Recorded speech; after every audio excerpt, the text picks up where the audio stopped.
All right, good afternoon, everyone. Welcome to our board workshop / board training this afternoon. I appreciate you all being present. Today we're going to complete what is a state requirement for ISO training. We're fortunate to have with us today Mr. John Conley from Region 6. You all know John, he's trained us before, certainly a great resource for us, and so to try to keep us on schedule, I'm just going to turn it over to you and let you run here. Okay, sounds good. I guess that everyone if anyone's watching, they can hear me, and I know that y'all can. I'm not too far from you. It's good to be here. It's been at least a year, maybe 2 years since I was here, but I have done some training here. And, well, in fact, I was here a few months ago and did some training. But, yeah, this is the ISO training, which is required training. You have to have this training once every 2 years, evaluating and improving student outcomes. So that's what the EISO stands for.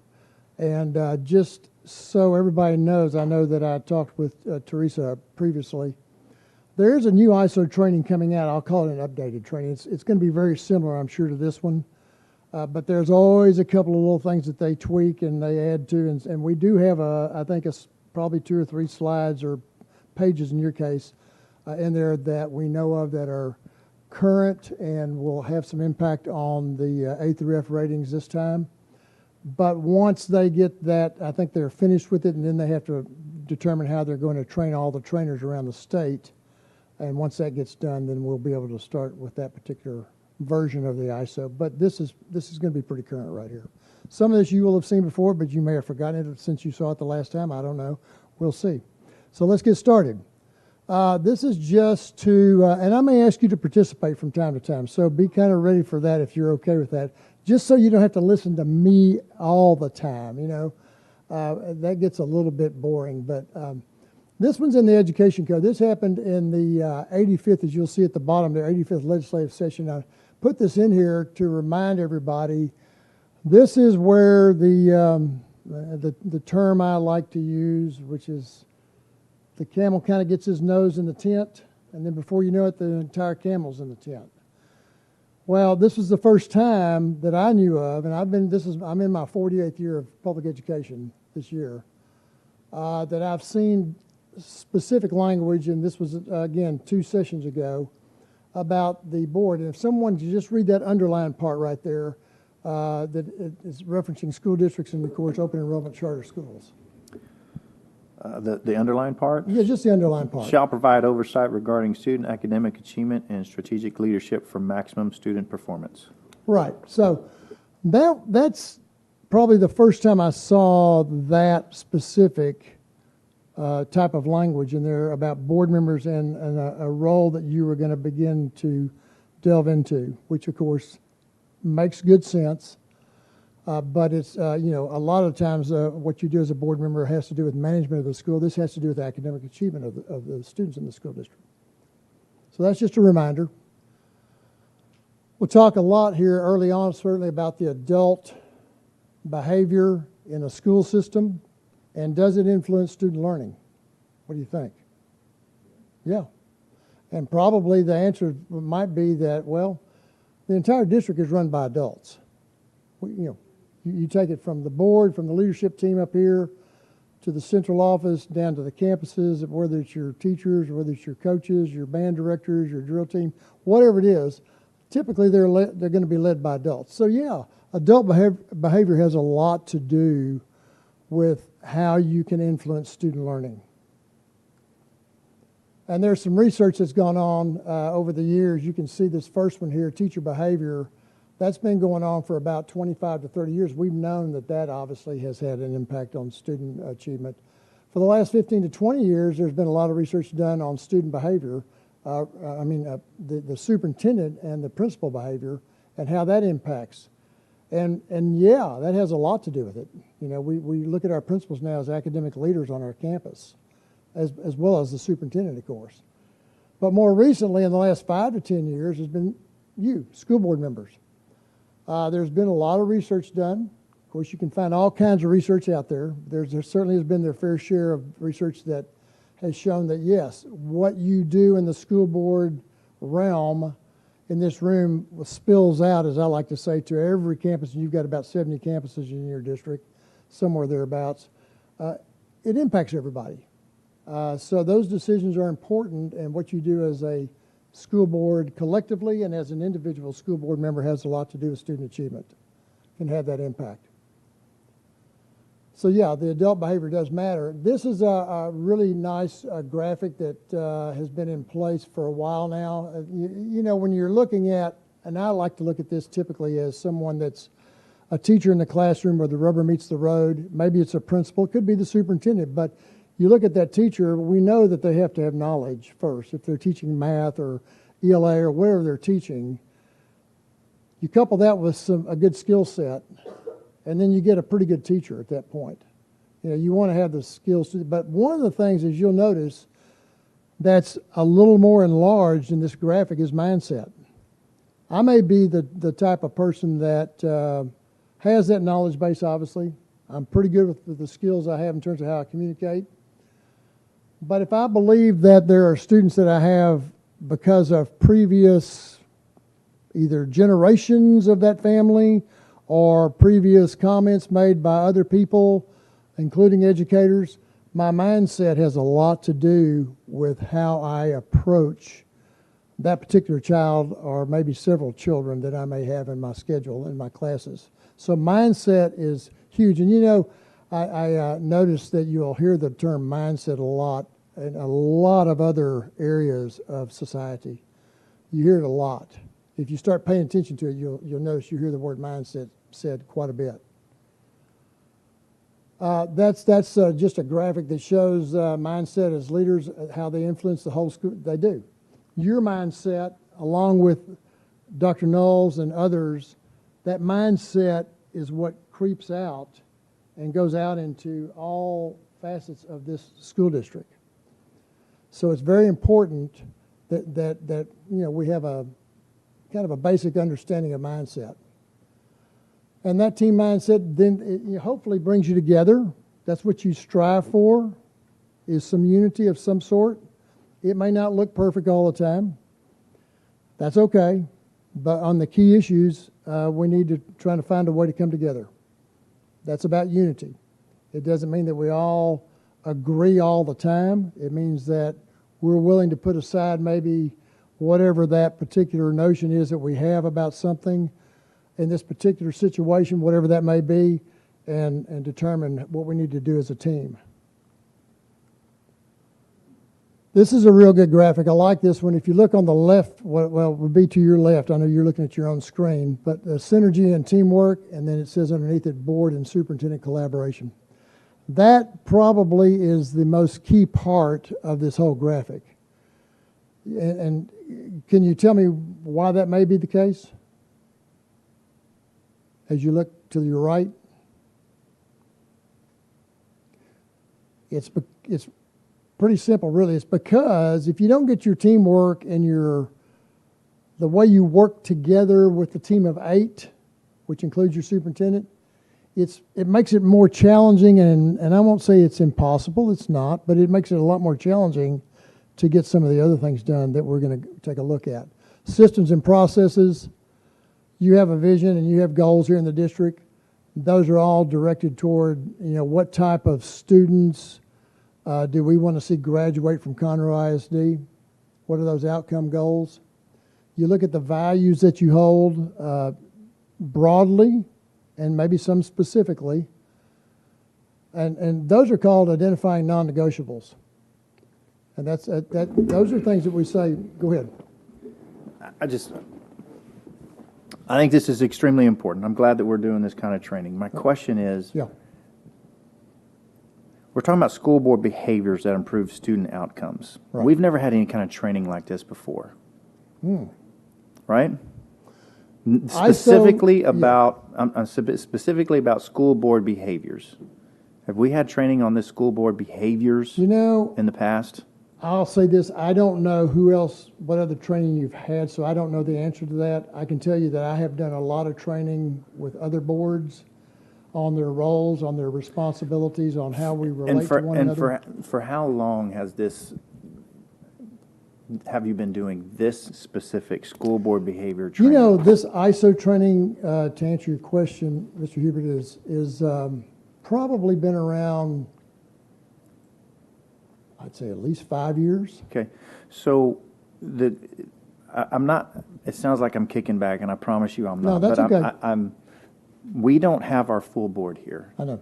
because 3 of our board members have already received this specific training from you. And I did it, yeah. When did you do it? It's been, what, 3-4 months ago, probably at least? I think if they're, I don't know the exact date. they were going through all their. It's been a few months ago. Was it not- during orientation in like November, December? Well, it was after, I think they came on the board, obviously. And so it was sometime, I don't think it was too long after that, was it? I don't know the exact date. I don't have that with me. I just think that this would have been good to have had us all It together. would. I totally agree with you. And the way this is set up, I'm just, Mm-hmm. I don't know why we didn't do all this together. Would it have made a difference? Well, I don't know. I guess we'll never know, right? I mean, I hear what he's saying in theory. Cool. Yeah. I tell your kids, say, hey, you got a relationship going on and with the board, and we're all trying to accomplish similar objectives. Yeah, and Mission. you know, You say, well, you want to go left, I want to go right. You say, Right. y'all need to work it out. I don't know how that looks. exactly. I would say, I was a superintendent for 15 years, a principal before that, and it's been a little while, but I've been around a lot of those people and school board members and stuff for this is my 11th year to do this. God bless you. Yeah, thank you. But here's what I would say. Sometimes it's a good way to do what you're referencing is to bring people together in what I call a workshop setting, where you're not dealing with specific agenda items. Maybe the workshop has to do with obviously you do budget workshops from time to time. Maybe you do academic workshops from time to time, but you find a way to come together in what I will call a less formal setting to have that kind of discussion that you're talking about. And I think it is important because you want to, if we want to do what it says on the left, that's maybe where after you see that, you're kind of scratching your head going, how do we get there? It's And I not think that's not my, once again, I think this is really good. This is really good training. My issue is I think that what I have seen, I've been on the board 9, you've been on 12 years, something like that.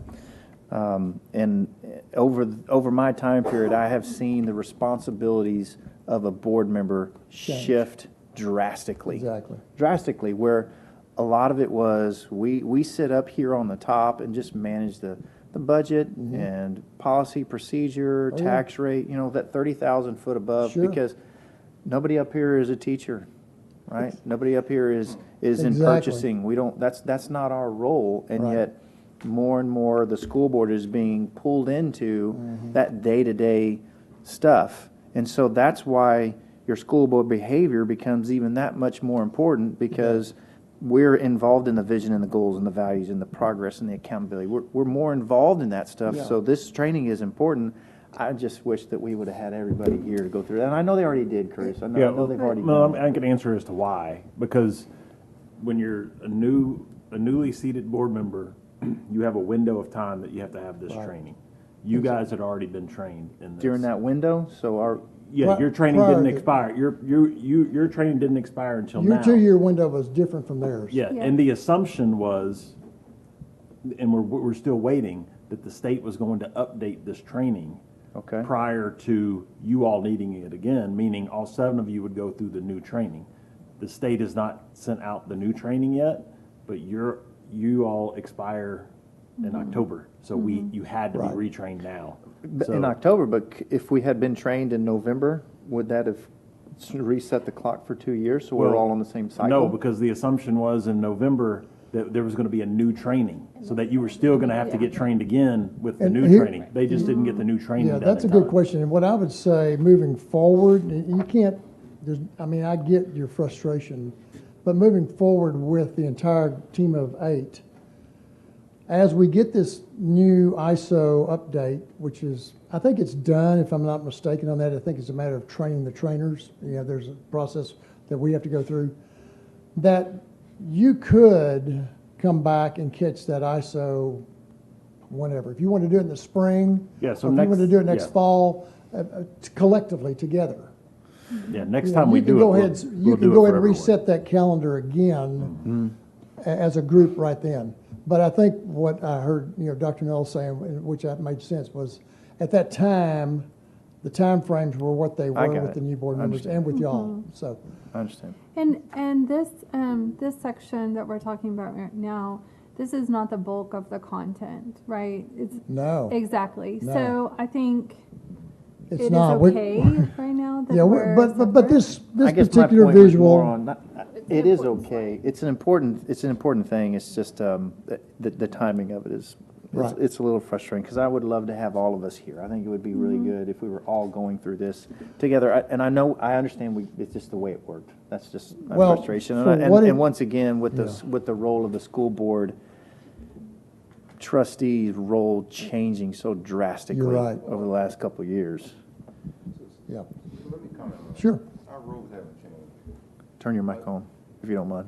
So my comment to that would be, I understand what President Hubert's frustrations are, but our roles have not changed. I think people have a misconception of what those roles are, and people get on the board with the expectation that they're going to assert their agenda, whatever they deem to be their interpretation of the school board's roles into the system, which is what causes all the frustration. Relative to having an entire board on the conversation or the notion that we had an entire board that it would be more effective, I don't think so.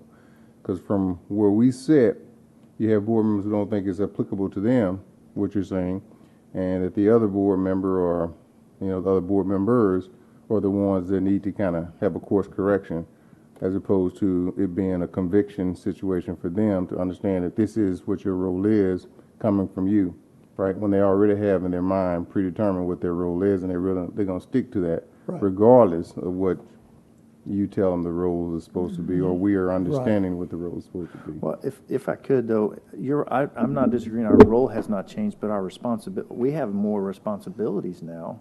Like, the school board is being brought in on safety, Like, we have to set a policy. The school board has to have input and policy on safety.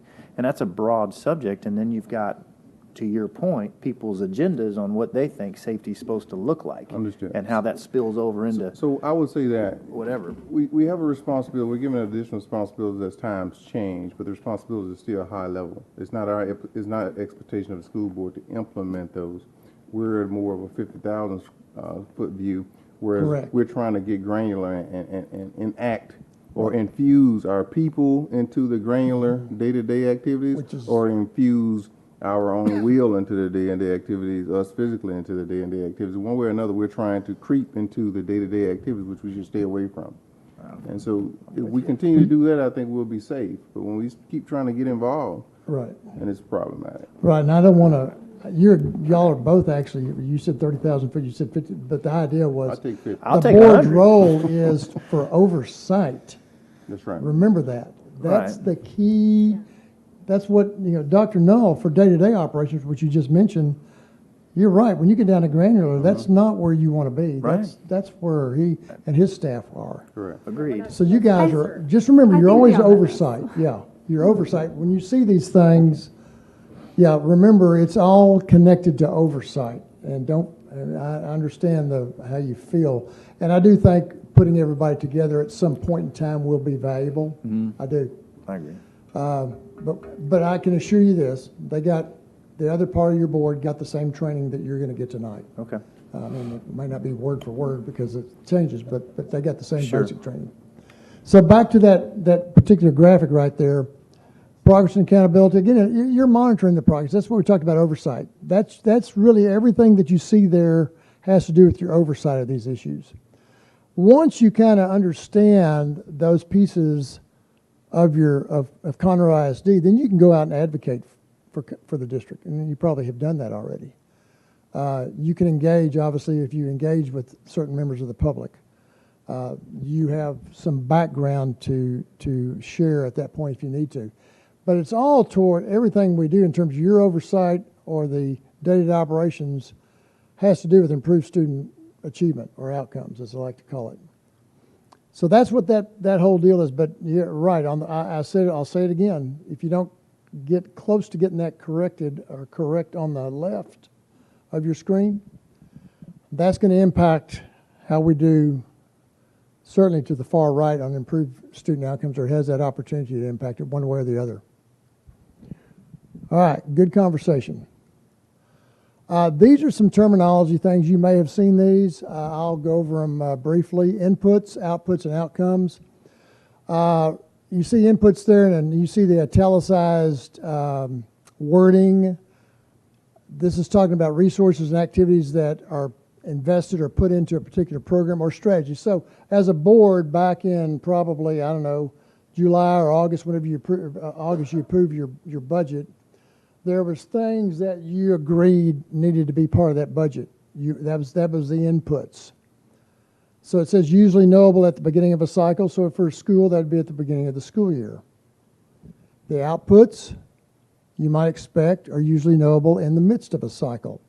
So you're going to monitor or have oversight as a board on a variety of things and issues from the beginning of the year to the end of the year. The example that I like to use is if you're in a ball game, you can pick the ball game, whether it's a football or a volleyball or whatever it may be. You know, you typically, if you're out there in that kind of environment, you know what the score is when we start the game. It's 0-0. And chances are you're not going to go that whole game and look up just at the end when the clock runs out, the very end of the game, and go, oh, gee whiz, we won 50-24 or we lost 60-0. You know, you're not going to do it that way. You're going to monitor that. The coach is going to monitor that process throughout that game. The same thing goes for this. As oversight, you monitor that. They'll bring in speakers from different departments, different directors will come in and talk about different probably academic processes they've gone through. Maybe those are gains and what you're doing. But you'll be able to monitor that throughout the year, so there's no great surprise at the very end, which is the last thing, is outcomes. It says it's the impact of the program or the strategy. So again, you go back to inputs. You know, all those inputs that went into it back in whenever you approve that budget, the outcome is usually knowable at the end of the cycle, so at the end of the school year. And in Texas, like a lot of other states now, but we started it pretty much back in the 80s.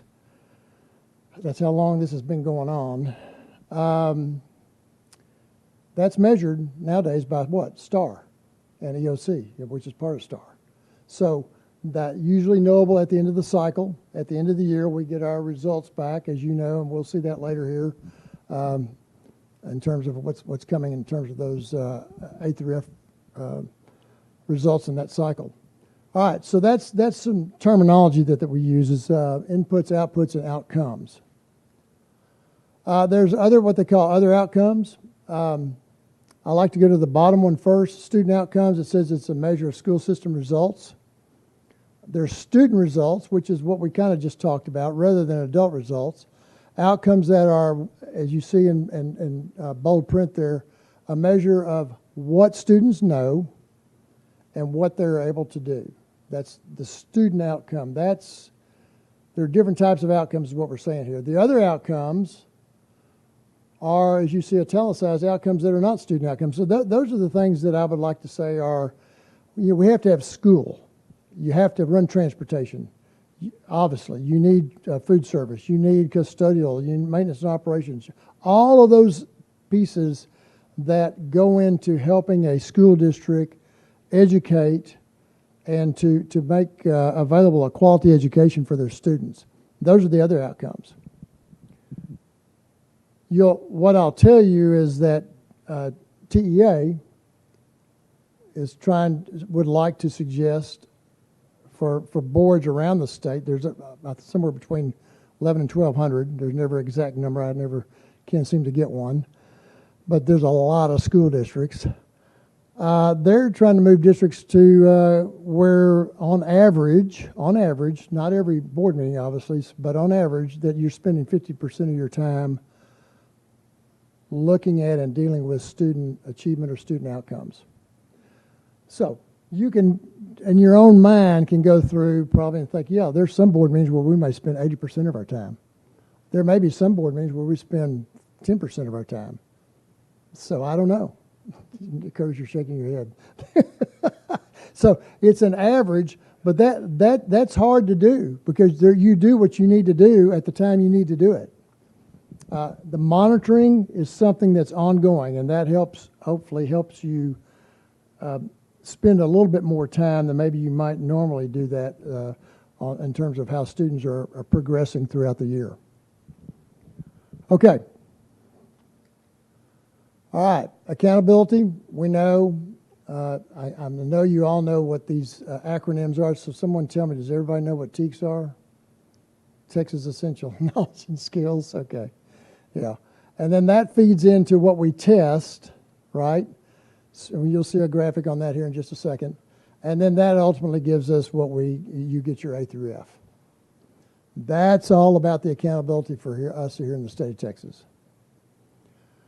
I'm going to show you a couple of actual questions off of the, this one actually is relatively new that I've seen because we didn't used to have a reading language arts TEKS on here, but we do now. It says it's 3.7, which means it's third grade. It's kind of say an advancement in terms of the months in the third grade, 3.7. Responding to text, it says the student responds to an increasingly challenging variety of sources that are read, heard, or viewed. Now, this is a third grader, okay? The student will write a response to a literary or informational text that demonstrates an understanding of a text. Okay, well, we'll take a look at that, but that in itself could be a little daunting, depending on what that third grader's been exposed to at this point in their life. This is a little bit more on this. It says using the TEKS in the STAR to evaluate and improve the outcomes. This is an example, again, what I just talked about. Write a response to a literary or informational text that demonstrates an understanding of a text.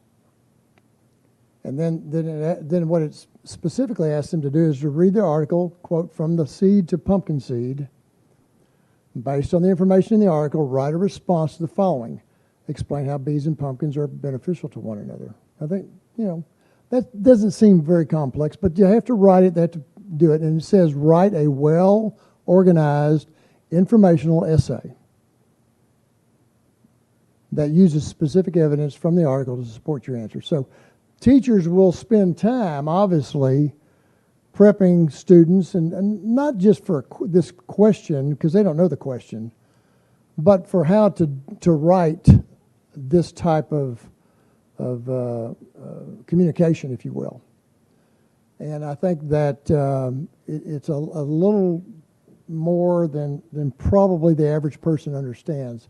We've got one coming up here that'll show you this, the one in math. This is it right here. This is a 3.5, and you'll find this in the Texas Essential Knowledge and Skills. It's considered to be algebraic reasoning by definition. It represents 1- and 2-step problems involving addition, subtraction, whole numbers, so forth to 1,000. Well, there's an example, of course, of some student work showing a 2-step equation at the bottom there. You can see that. And that's a pretty easy thing to do. Here's the actual question on the test that was pulled from it. Down at the bottom, or to about the middle, actual STAR question. Someone read that for me, if you would, that question.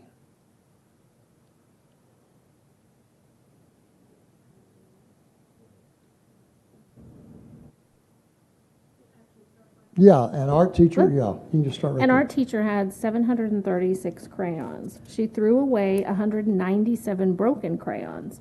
Then she bought 150 more crayons. Which equation shows how to find the number of crayons the art teacher has now? Okay, thank you very much. You just read that as a grown-up adult, understood. I'm sure all of us understood everything that was on there, and we would like to assume that our third graders could do that same. But what feature, what skill is going to be required here in order for them to do the math? Yeah, exactly. I mean, they're going to have to be able to read that, understand how to break it down, pretty much sentence by sentence, right? And then they can do the math once they figure that out. But there's really more than just doing the math. And, you know, the answer's down there, and you can see the answer. I think the answer is what, B? Is that correct? So that's the same question I've seen on here for quite a while. You're not sure if that's the right answer or not? Okay. I think that may be right. I may be wrong on that. I hadn't looked at. You got 736 crayons. You take away 197, and then she bought 150 more. Yeah, so that would be B. Whatever that answer is, that's what you got. But it really does prove, I think, something to us as adults. You know, we think of our kids taking the STAR test. Some of them get still maybe not as bad as they used to. I can remember days when kiddos would come in before it was called STAR, but when it was TOS or TAX or something like that. Oh, and they would just be a mess. They were upset. The parents were upset. I had teachers that were upset. No matter what I did, that got better, I think, over time. But it's still, I think, upsetting to some people. STAR has, that's upped the game some. And so you still have that pressure that they feel. And this is one reason, I guess you can say, why they feel that way. Well, and I was going to say, it's not just about being able to read, but it's also being able to understand the vocabulary. Exactly. Someone may not understand through, or they may not understand Correct. bought. They may have heard buy, but not bought. And so You're right. all of that's really important. And you'll see here later, we don't see it right now, but later you'll see, we won't spend much time on it, but we'll touch on the science of reading. That's really important. STAR, what it says here pretty much is what's designed for, what it's not designed for. Well, obviously it's designed for measuring students' mastery of the TEKS. That's pretty obvious. It's not designed to be a formative, in other words, throughout the year. You may do benchmark testing maybe once or twice a year. That does give a teacher and gives a campus and a district a kind of a big picture look at where students are. And it certainly doesn't describe a child's worth or value. And that's one thing for us to say it. It's another thing for them to believe it. But that's not what it's designed for. We take a whole different type of test now than I remember taking when I was growing up, which goes back way too far. But, it was more norm reference testing in those days. This is not the case now. This is just a reminder of the subjects and grades tested for STAR. You can see math 3 through 8, and down the list there reading and language arts, grades 3 through 8, science at grades 5 and 8, social studies at grade 8, and of course end of course exams are in Algebra 1, English 2, biology, and U.S. history. So that's your scope of what's tested through STAR and EOC tests toward the latter part of the year.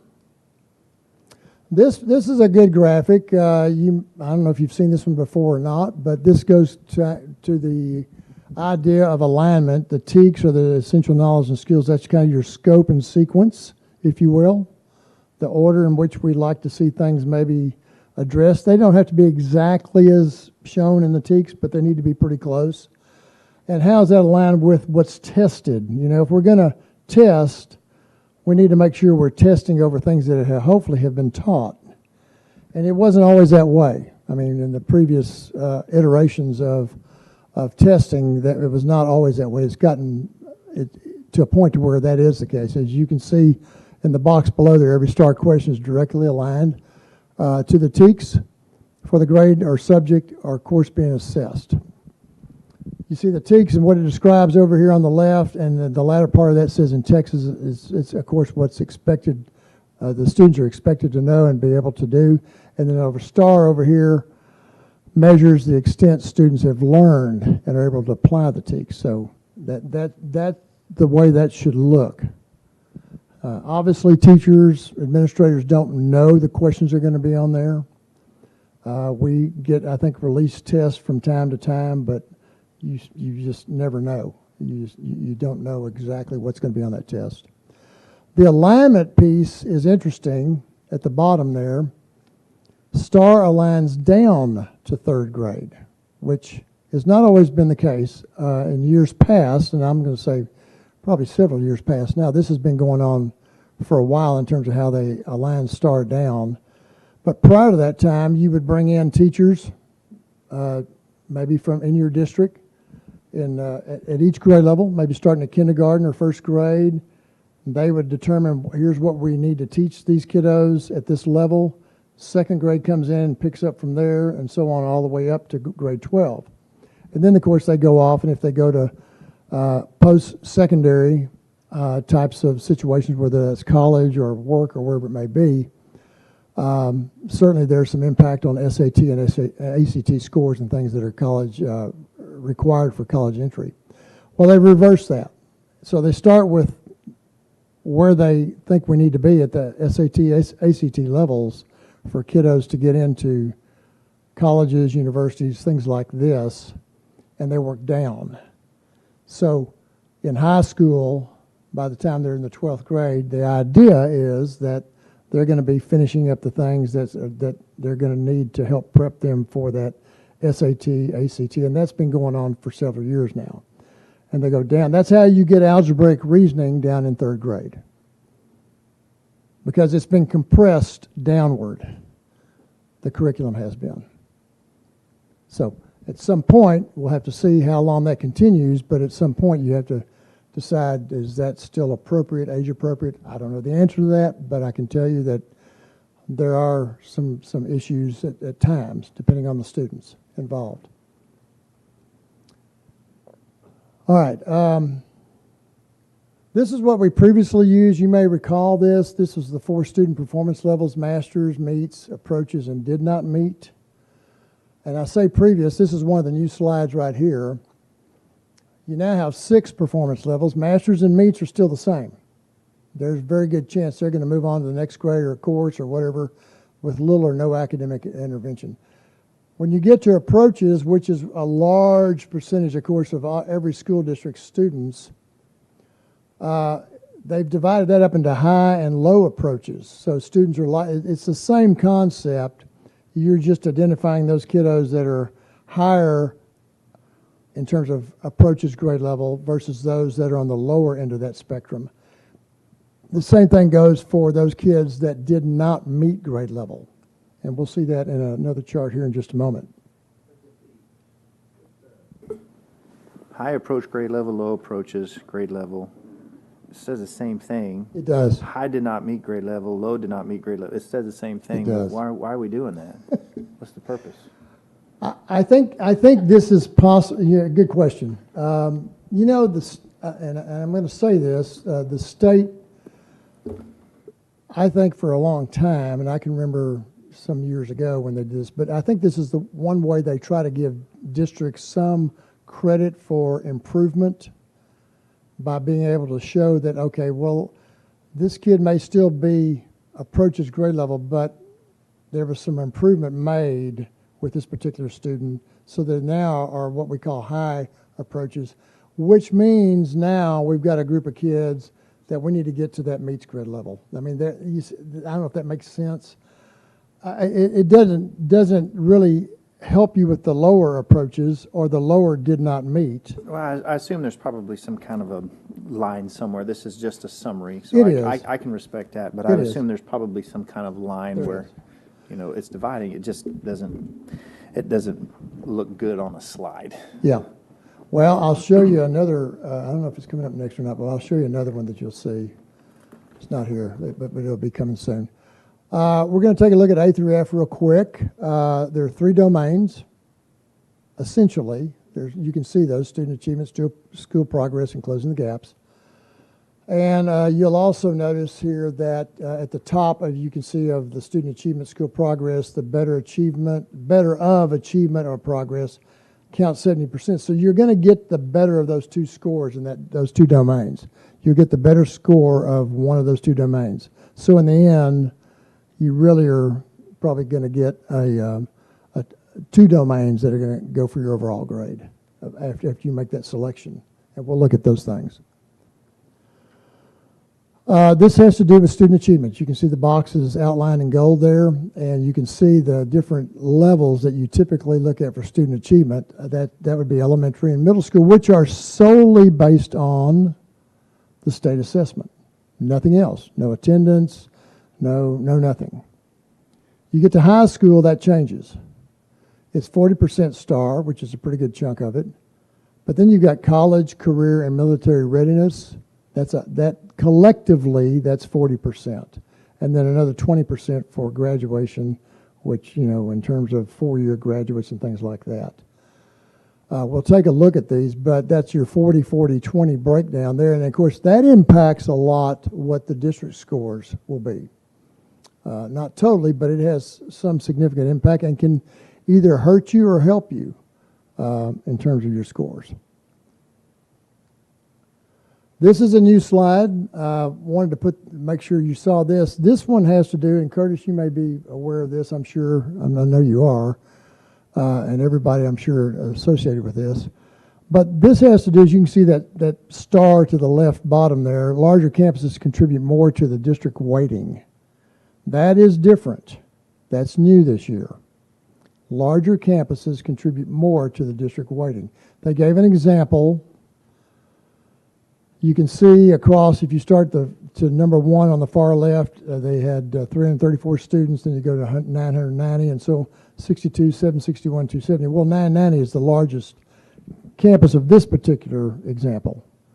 You go over to the chart, and you see campus 1, 334. The score was, they had an 85. So they're weighted at 13.8%, and they get that many points. Now, I don't know how they calculated those points, but that's how that came out in this example. 2, 990, that's important because it's the largest campus. And as we said, larger campuses contribute more to the district weighting. 85 is their score. Well, they weigh in at 41% of the overall district score. And they get a weighted points of 34.9 points. Go all the way down, and you see their district, that when you add those points up, they get a 79 for the district domain rating in terms of academic achievement. Again, you'll have a choice here. This is the academic achievement. Go ahead. So each district, their total points are going to add up to 100. They're just divided up amongst the district. Is that correct? So The is that what 100 I'm is seeing? as far as you can get. That's That's what I mean. 100 Correct. is as high as you can get. Correct. We have X amount of students, campuses. Right. Another district may have 3 campuses. It's all... You're right. Okay. You have 70 campuses here, and you were an 89. Mm-hmm. But as I've talked with Dr. Null, and I was kind of aware of this, you're capped at 89 because of some other issues. Yeah, and we're not here to, I get that. We're going to follow up a little more on this particular subject in the workshop piece too. But to the point on this slide is like the single campus that has the largest impact on our accountability. One across the street. Across the street. Right? Yeah, sure. 5,300 kids, and they count in every subcategory, and so that is.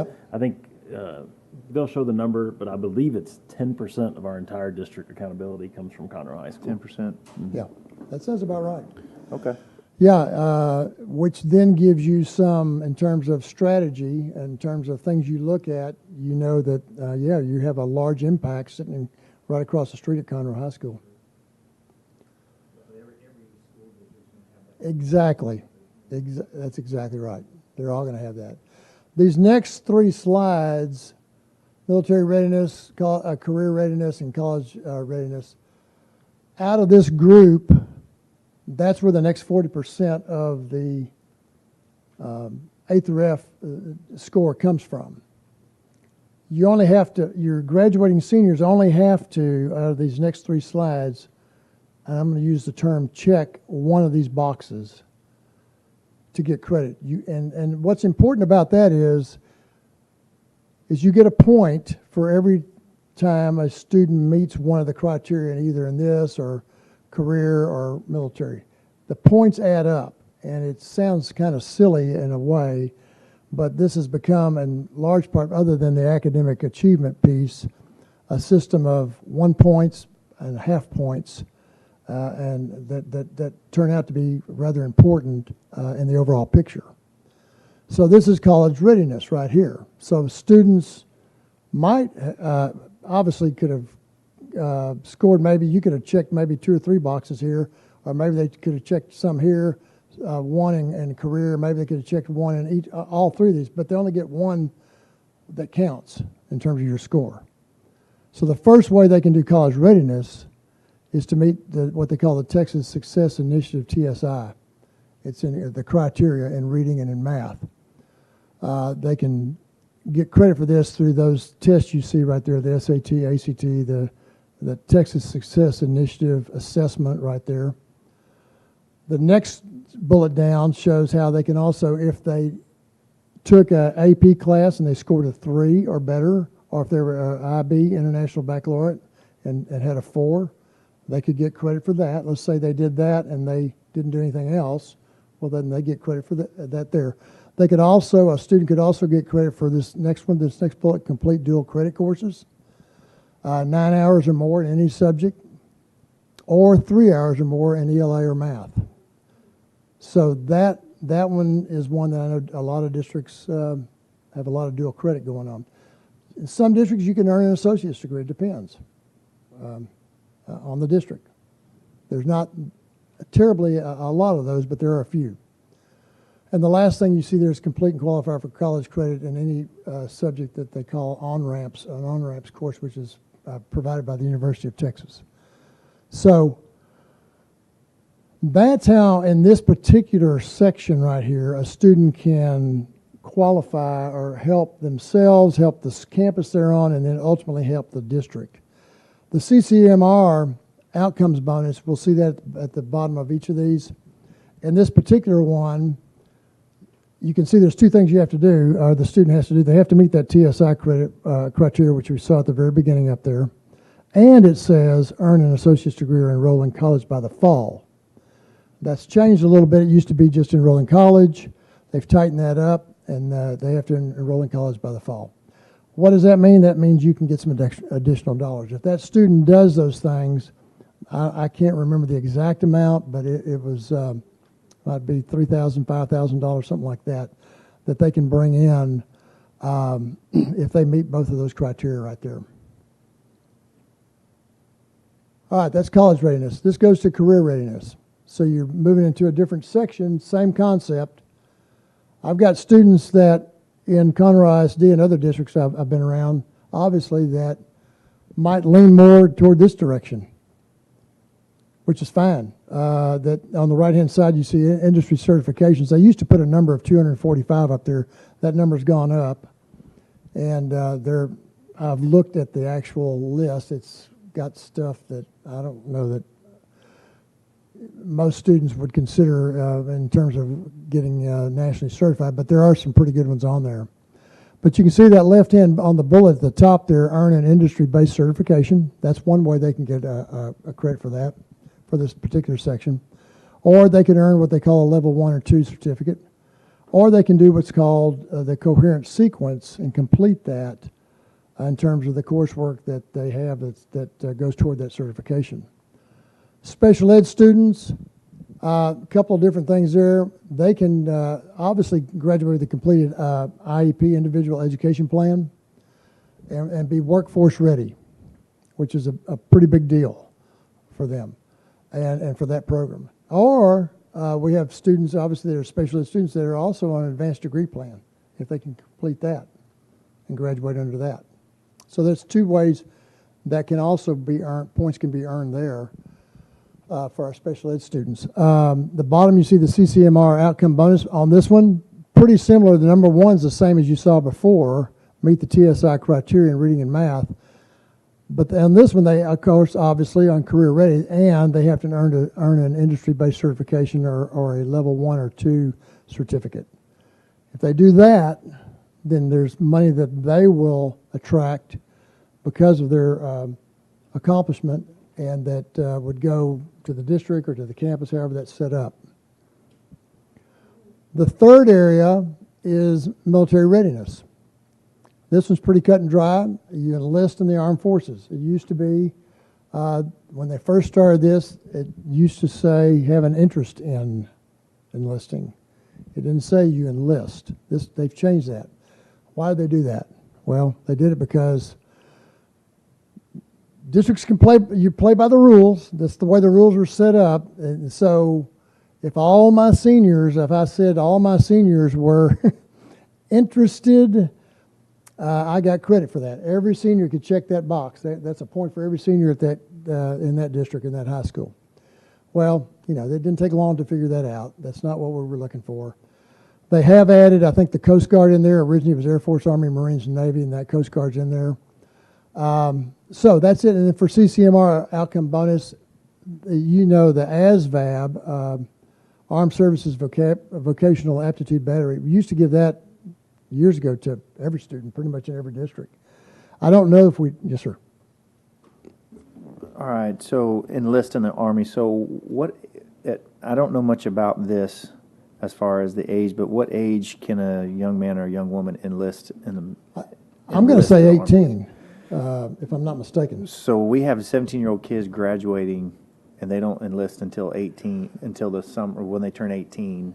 Yeah. Do they get to count towards this? That's a good question. I don't know, Curtis, what do you, are you? I don't believe so, no.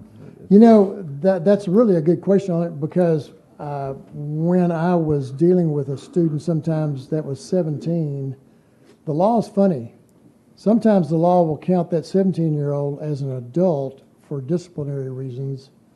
I'm not sure about armed forces, because they don't technically, I don't think by law, become an adult until they're 18, which means you have to have your parent. Yeah. So I don't know. I'm like Curtis. I'm not sure. If you'd write that question down, Yeah. because Dr. Povich will be presenting later That's a good tonight, question. and he will absolutely be able to answer that, because these rules have constantly changed, especially around the military, as mentioned. Mm-hmm.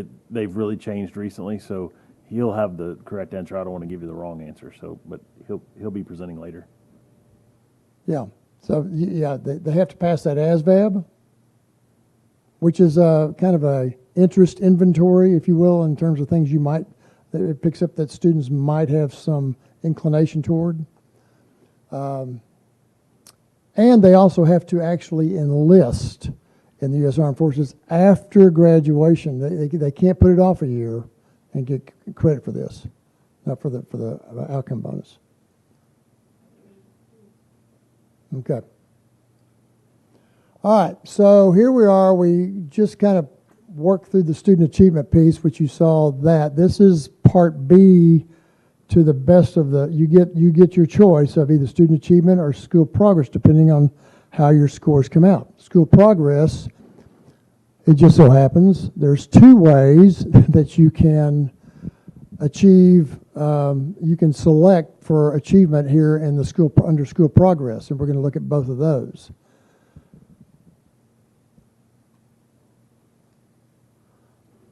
So this is if you go back over here, you can see to the left it shows academic growth, and you see to the right relative performance. Well, we're going to look at academic growth first. This is the previous model. You'll see that in red right there. And the reason it's going to be previous is because of pretty much what we saw earlier, where you had that previous slide, and then you had the slide that showed this.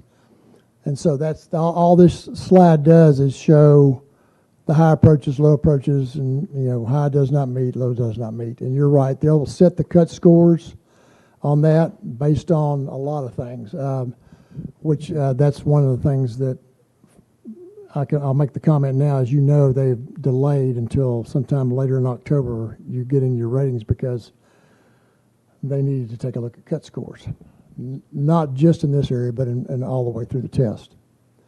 But you can see how that can impact from third grade example to fourth grade right there, depending on what a student does, depends on where they end up in the next year. The thing that you want to be, I say you want to be aware of, I guess you should be aware of, is, I think it shows it back here, over the right-hand column, the half point and the point. You remember I said something about this is certainly about getting 1 point scores and half point scores. And then you see the one that says 0. So you really don't, or you hope not to have very many, if any, students that do not meet over here. You hope to be at least in the approaches area, which would be low or high, that's a half point, or if they get to meets or masters, that's a full point. That's very important in terms of the overall scheme of how they calculate A through F for each campus. along with what we just saw differently on the academic side previously. Does that make sense in terms of how that looks? That's what it used to look like. This is what it looks like now. This is the other option you have under Domain 2 of what's called relative performance. And school campuses and districts probably tend to take more advantage of this particular measure of progress. And why is that? Well, it's because of what you see here. If you read the very top, well, not the very top, but where it says a campus with fewer students on FRL, free and reduced lunch, on average, has higher levels of student achievement. That this is what has obviously, been seen, what they've noted. They've noticed this over years and years and years of doing this. To the right-hand side there under STAR and CCMR, it says a campus with more students excuse me, on free and reduced lunch tend to have lower levels of student achievement. Again, same observation. So what they've tried to do here under relative performance is to try to give some credit to those campuses, those school districts, those teachers in the classrooms that are dealing with kiddos that are less advantaged. That you can see the economically disadvantaged in the bottom arrow there, and you see the student achievement arrow to the left. This is what they call relative performance for school progress. So it affords an opportunity for kids and schools to give some credit for those kiddos that have less opportunities in terms of their experiences that they have versus, let's say, students that are in a nice home, maybe they're in a nice school district, whatever that may be. They have more experiences. This is one way they've tried to balance that in terms of school progress and give schools credit for those people. People on the, if you look at just the examples they give, they show one that's, you see that green dot there to the left, and you see the red dot to the right. Well, they both fall in what would be in that strand right there. They both fall in what would be the C strand. But you can see on the left that if I took that and tried to intersect down under economically disadvantaged, they'd probably be at maybe about, I don't know, 25, 30% maybe. But I look at their student achievement, they're probably, let's say 55% or somewhere in that neighborhood. If I look over here to this red and I go down, they're probably closer to 90% economically disadvantaged and scored at about maybe, between 40 and 45%.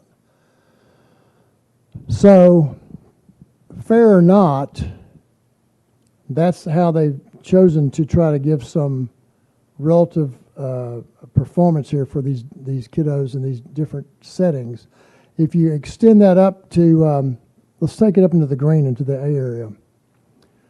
Look at one of those, you pick a dot to the far right, but you can go up there. Let's say you got another 90% plus district on economically disadvantaged, but let's say they score at, say, close to maybe a 55% rate. They're an A by those standards, but if you go over, that's not where that's going to end up. You might be lucky to be a B or you'd be a C, possibly in a district where. Now, I can give you examples, and you may have your own examples here in Conroe. I'm sure you do. I know of a district, and there's others I'm sure like this. Not very many, but there probably are, where they have 0 economically disadvantaged. So in order for them to score, and they do score high, they have to score. If you look at that student achievement, if you start at 0 down here at the intersection of those two and go all the way up, they've got to score 90% plus. And they do. That's the expectation. That's where they are. And it can be a very small district in this case, in terms of square miles, things like that. Tend to be probably very affluent. Relative performance would tell you that kiddos that come from schools, maybe not just that one, but schools that lean more to that end, they have experiences of going to museums. They have experiences of going on vacations. They have experience of getting outside their town they live in, getting outside the county they live in. Some of these kiddos over here on the right don't ever get out of their town or out of their county. They certainly don't go to museums, probably, most likely. But just a devil's Yeah. advocate question, but Sure. is it possible that it can be interpreted that free reduced lunches, students are held to a different expectation and level than a student that is not on that? Because this graph is showing, I get your point. I see what I you're saying, understand yeah, it, but yeah. what I'm asking is, Yeah. could it be interpreted as, well, we lower the bar Yeah, yeah. for those that don't have the, Yeah. that's my question. And I think you're right. That's a good question, and I think that there are exceptions to this rule also. You'll find here and there a campus or a district that are high and economically disadvantaged that score well. There's a lot of factors that go into that. What are the community expectations? What are the family values? All of those things that you can't put your finger on factor into how those children and that district and that community expect what they expect. So you're right in that. So I may not be following the comment and your explanation, so help me understand. Okay. When you say lowering the bar or the standard, apparently it's not, because they're following in this area right here. So Right. the standards are like relative to how you guys grade on this and that. That has no bearing on this kids' day-to-day testing and Correct. day-to-day grades and so forth. Correct. Kids are absent or oblivious of this whole metric. That's all right? exactly right. And I don't know how they calculate that, to be honest with you. I mean, that's showing you different strands there, and how that's the example that's given. I will say this: I don't believe the expectations are lower. I understand, but I want to make sure I'm clear when I know I'm clear. This is not a measurement of aptitude. This is a measurement of opportunity. That's true. I think you're right. Yeah, and how that aptitude comes to bear. Yeah, how do we get that out of them? So in that's those what I'm conditions? looking for, is Yeah. that because that's how I understand this graph. I'm wanting to make sure that it's not being construed another way, Yeah. is my point. Yeah, and you're right. It shouldn't be. No, the expectations are the same. They're taking the same test that everybody else takes. No different. They're in a very different environmental situations, if you will, than some others on that graph. So all things are factored into that. They factor how they come to those decisions in terms of those different paths right there. I'm not sure, but they factor a lot of those things in, and certainly economically disadvantaged is part of that factor right there. Those are good comments. They're good questions. I've gotten some questions from y'all that I haven't had since I've been doing this. That's good. That's good. No, that's really good. All right. So we'll move on to closing the gaps. That's the last area. And you can see the last one is 30%. There's no negotiating that one. You can negotiate, if you will, determining on how you do on the first two. But this one here is hard and fast. You may recall when we used to have two accountability systems. The federal system, which was AYP, annual yearly progress, and then we had our own state assessment system.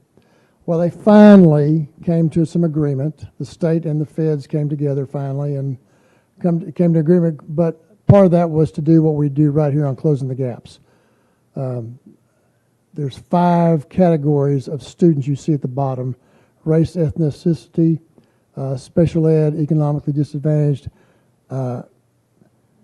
Actually, it's ELs. That's changed several times now. It's actually emerging bilingual, I believe. Is that correct? I believe that's right. EBs is what they're called, and then continuously enrolled and mobile.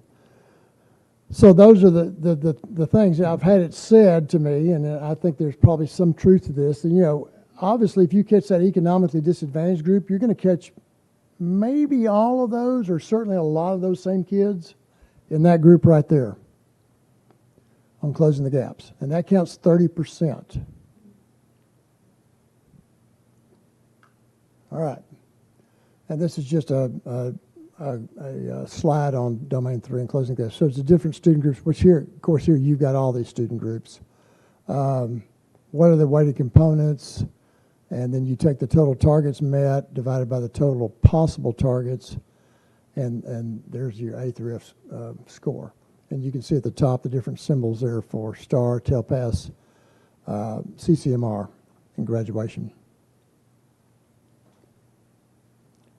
So in the end, you come up with this. Final grade, 70% better of the two there, student achievement, school progress, and then the 30% on closing the gaps. And that's what you get.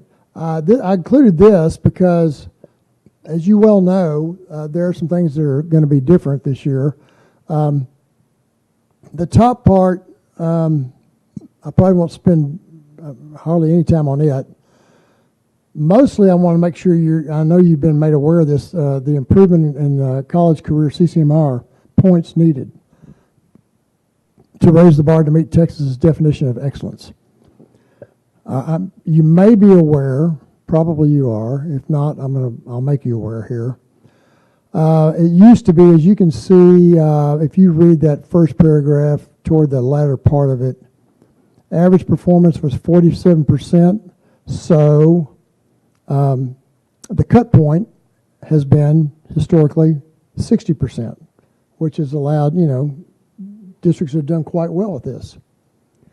Well, so what they did, they decided to make some changes here. CCMR performance now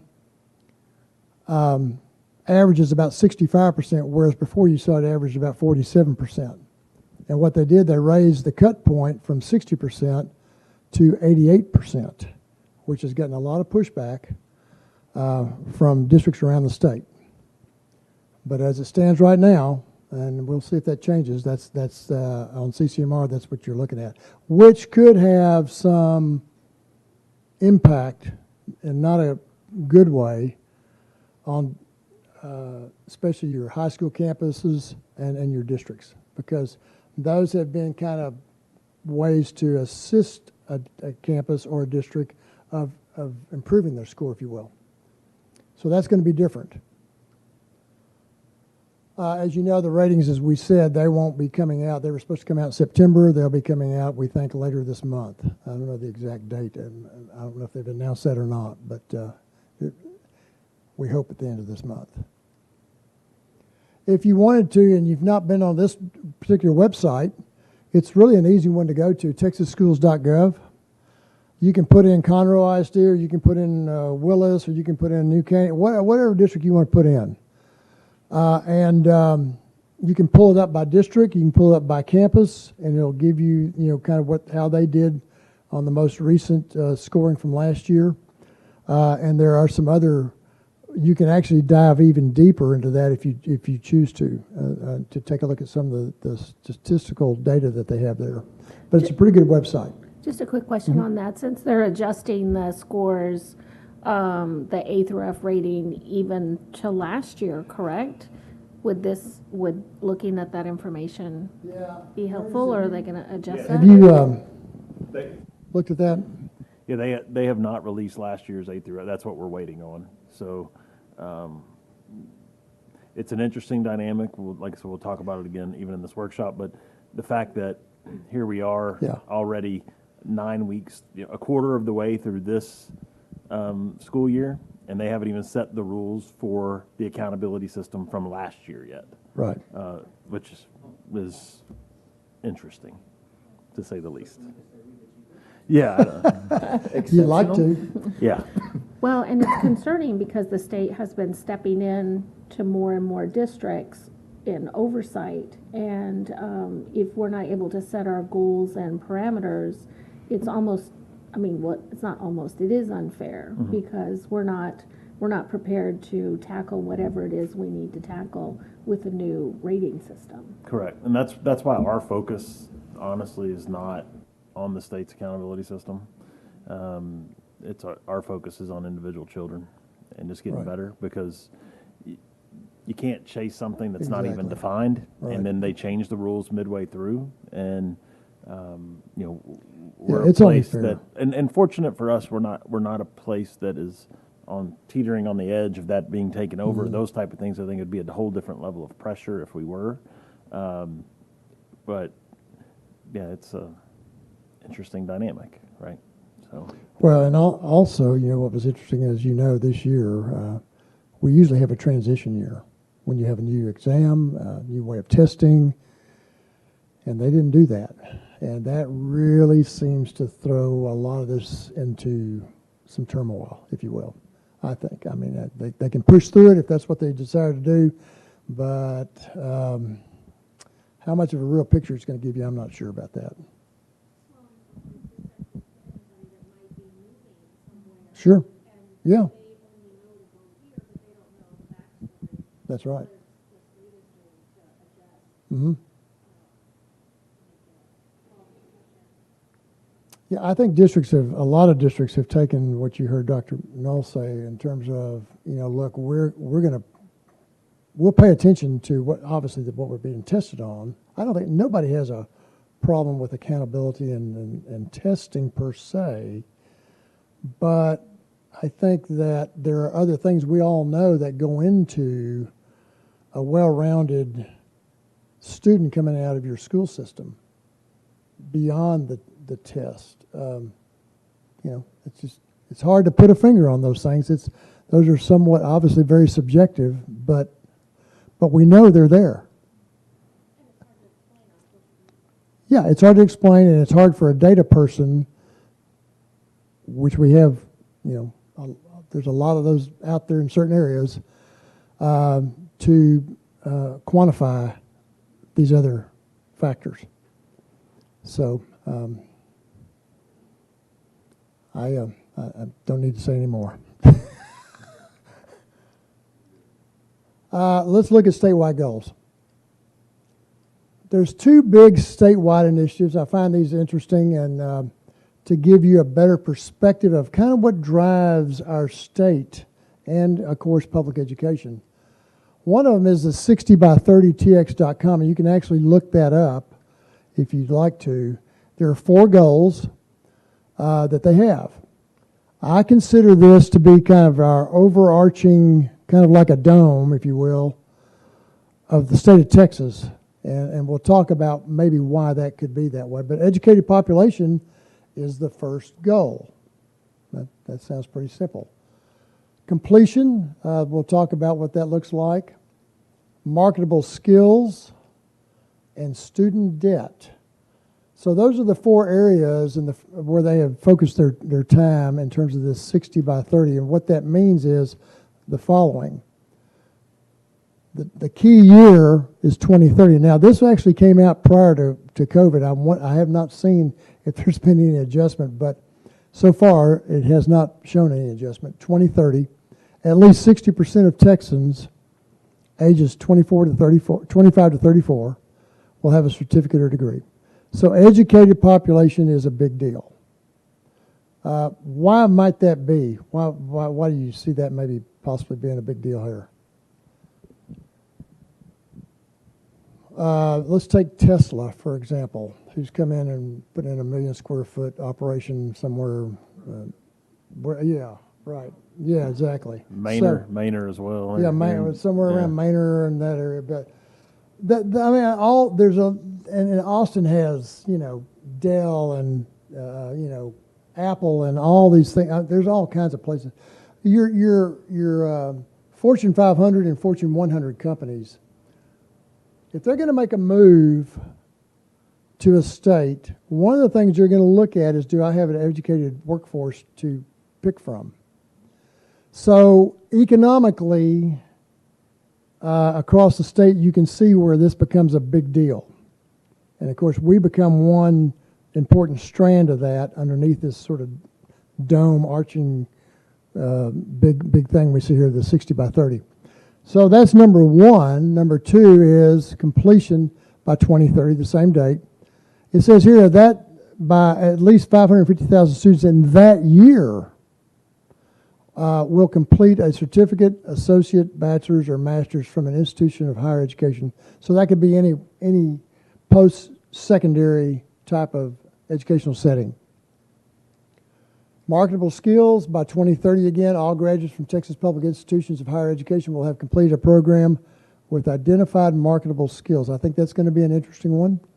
You certainly want marketable skills. They tend to change pretty quickly, depending on what's driving the economy. Student debt, a big deal. By 2030, undergraduate student loan debt will not exceed 60% of first-year wages for graduates of Texas public institutions. So those are the goals. Some of those look pretty ambitious. Yeah, exactly. Yeah. Our wages are going to go up. Yeah, one of the two. Yeah. Yeah, that's going to be a tough one right there. Yeah, I mean, exactly. Exactly. Yeah.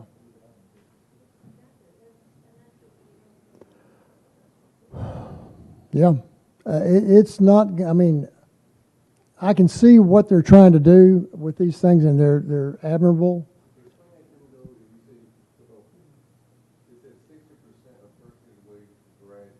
Yeah. It says a Texas public institution. I'm thinking that's post-secondary is what I'm thinking, but I'm not sure.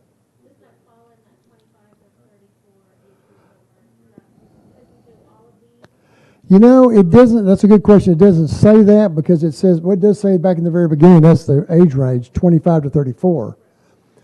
They don't identify that age range in the other three goals, but that may be the target for that.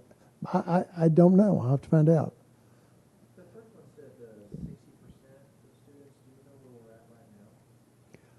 No, that's what I'm saying. That's a good question because this was prior to COVID, and I know there had to be some setback during those, say, that 2-year period. So I'm wondering if they're still on target for this, or if they will eventually have to adjust this. I don't know.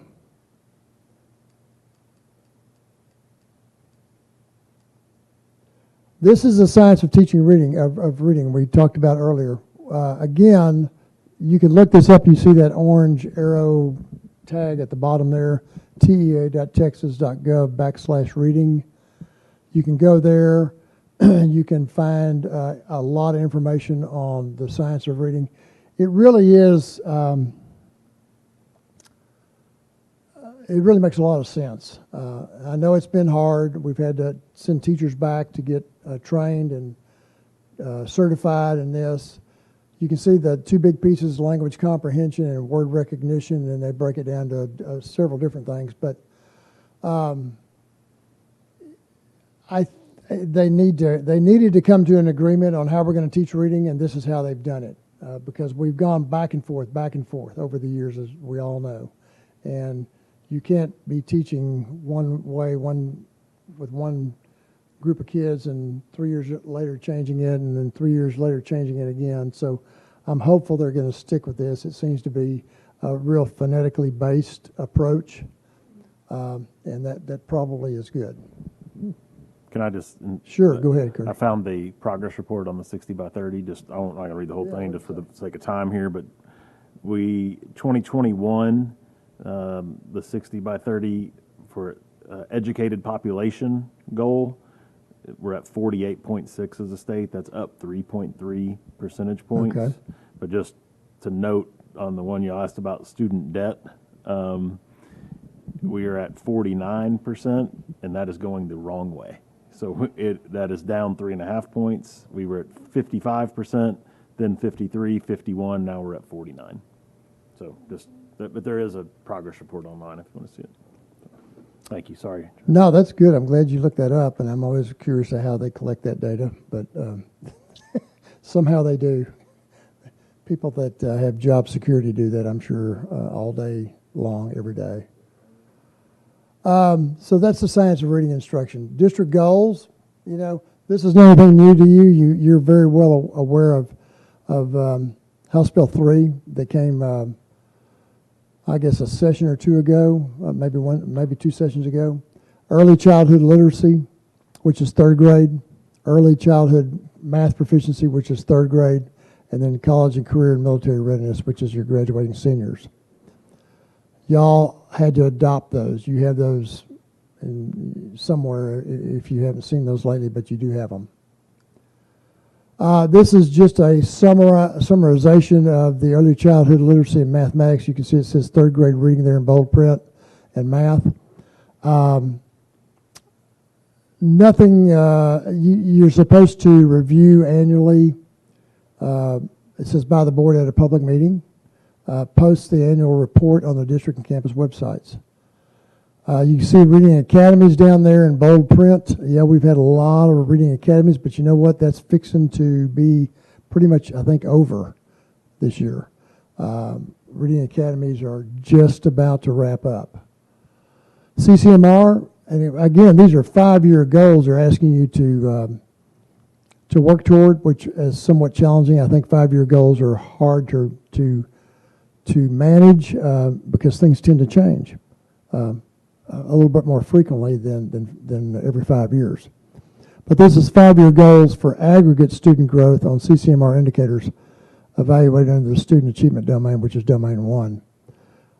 You'll have a better chance on that, obviously, because you can kind of put your arms around your graduating seniors a little bit easier in terms of what they need to accomplish there and what we talked about earlier. Okay, so this is in there just, I think, as a reminder about goals, and this is a good reminder. You can have, I like to say, you can be goal rich and performance poor or results poor. In other words, you can have a lot of goals, but if you don't get to them and you don't really flesh them out, you don't really get them done, you probably have not been able to accomplish what you wanted to.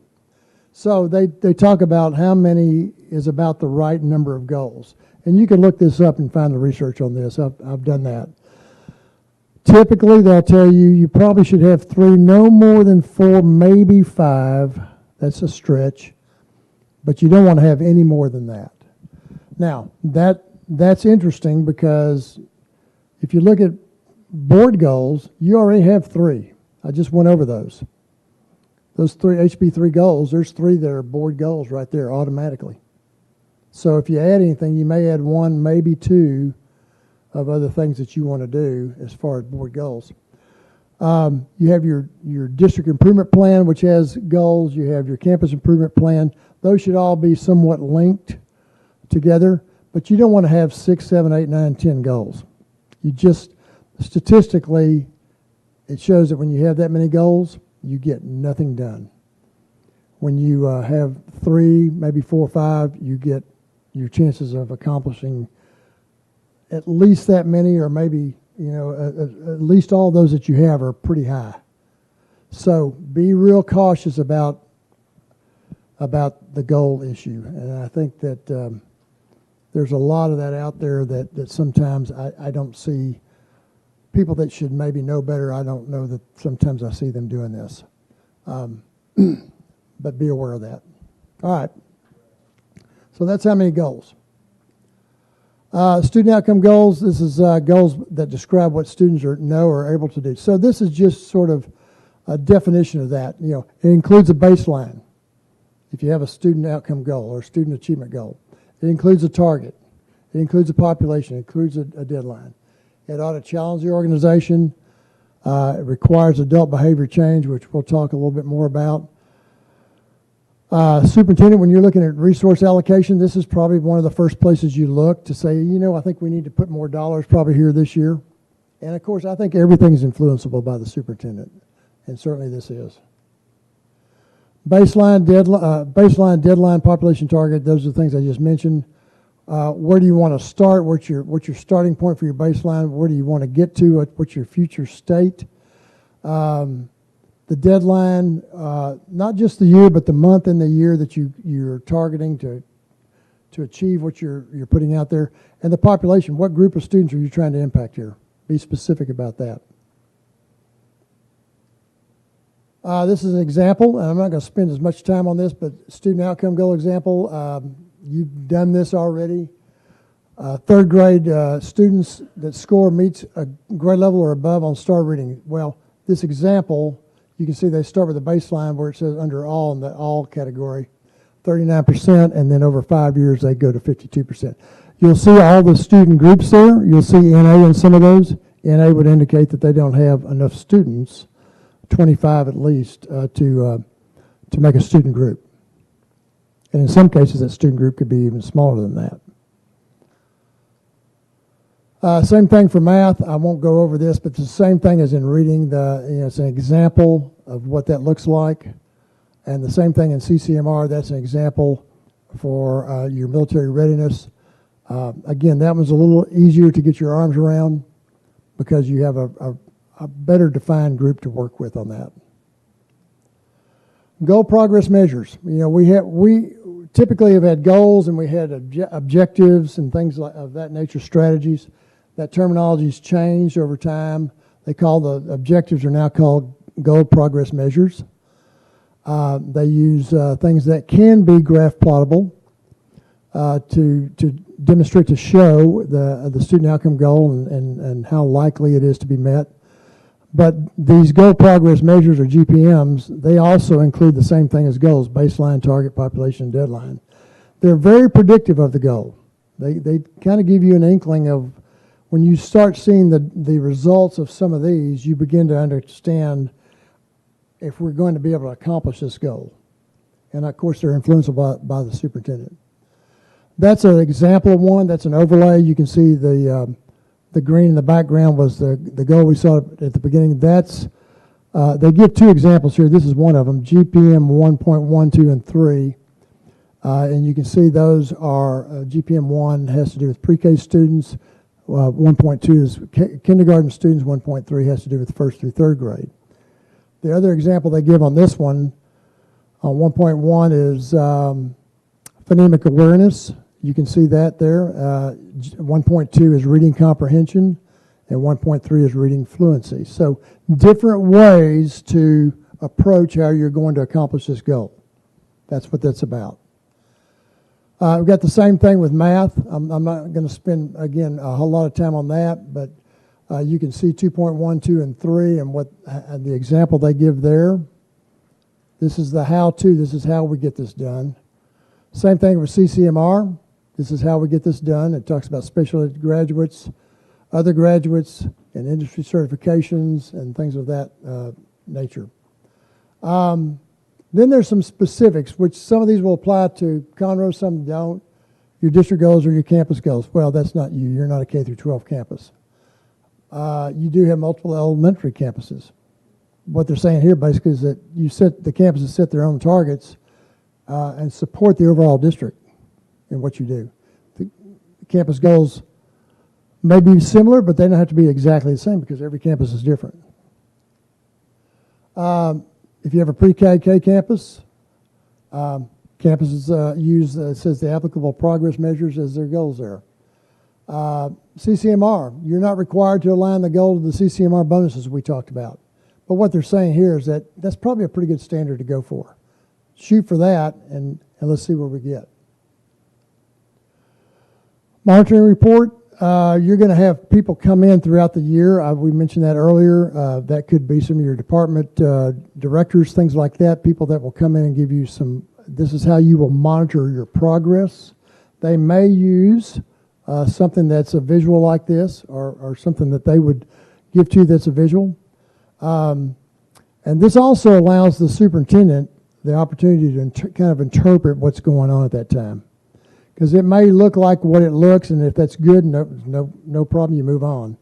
If it's not, if it's leveled out or we're trending maybe a little different direction there may be some reasons behind the scenes that you're not aware of, and that gives your superintendent a chance to talk about those.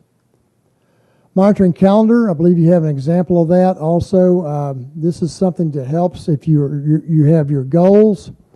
A way to do that is it says the recommendation is that you try to monitor a student outcome goal at least 4 times per year. So that's once a quarter.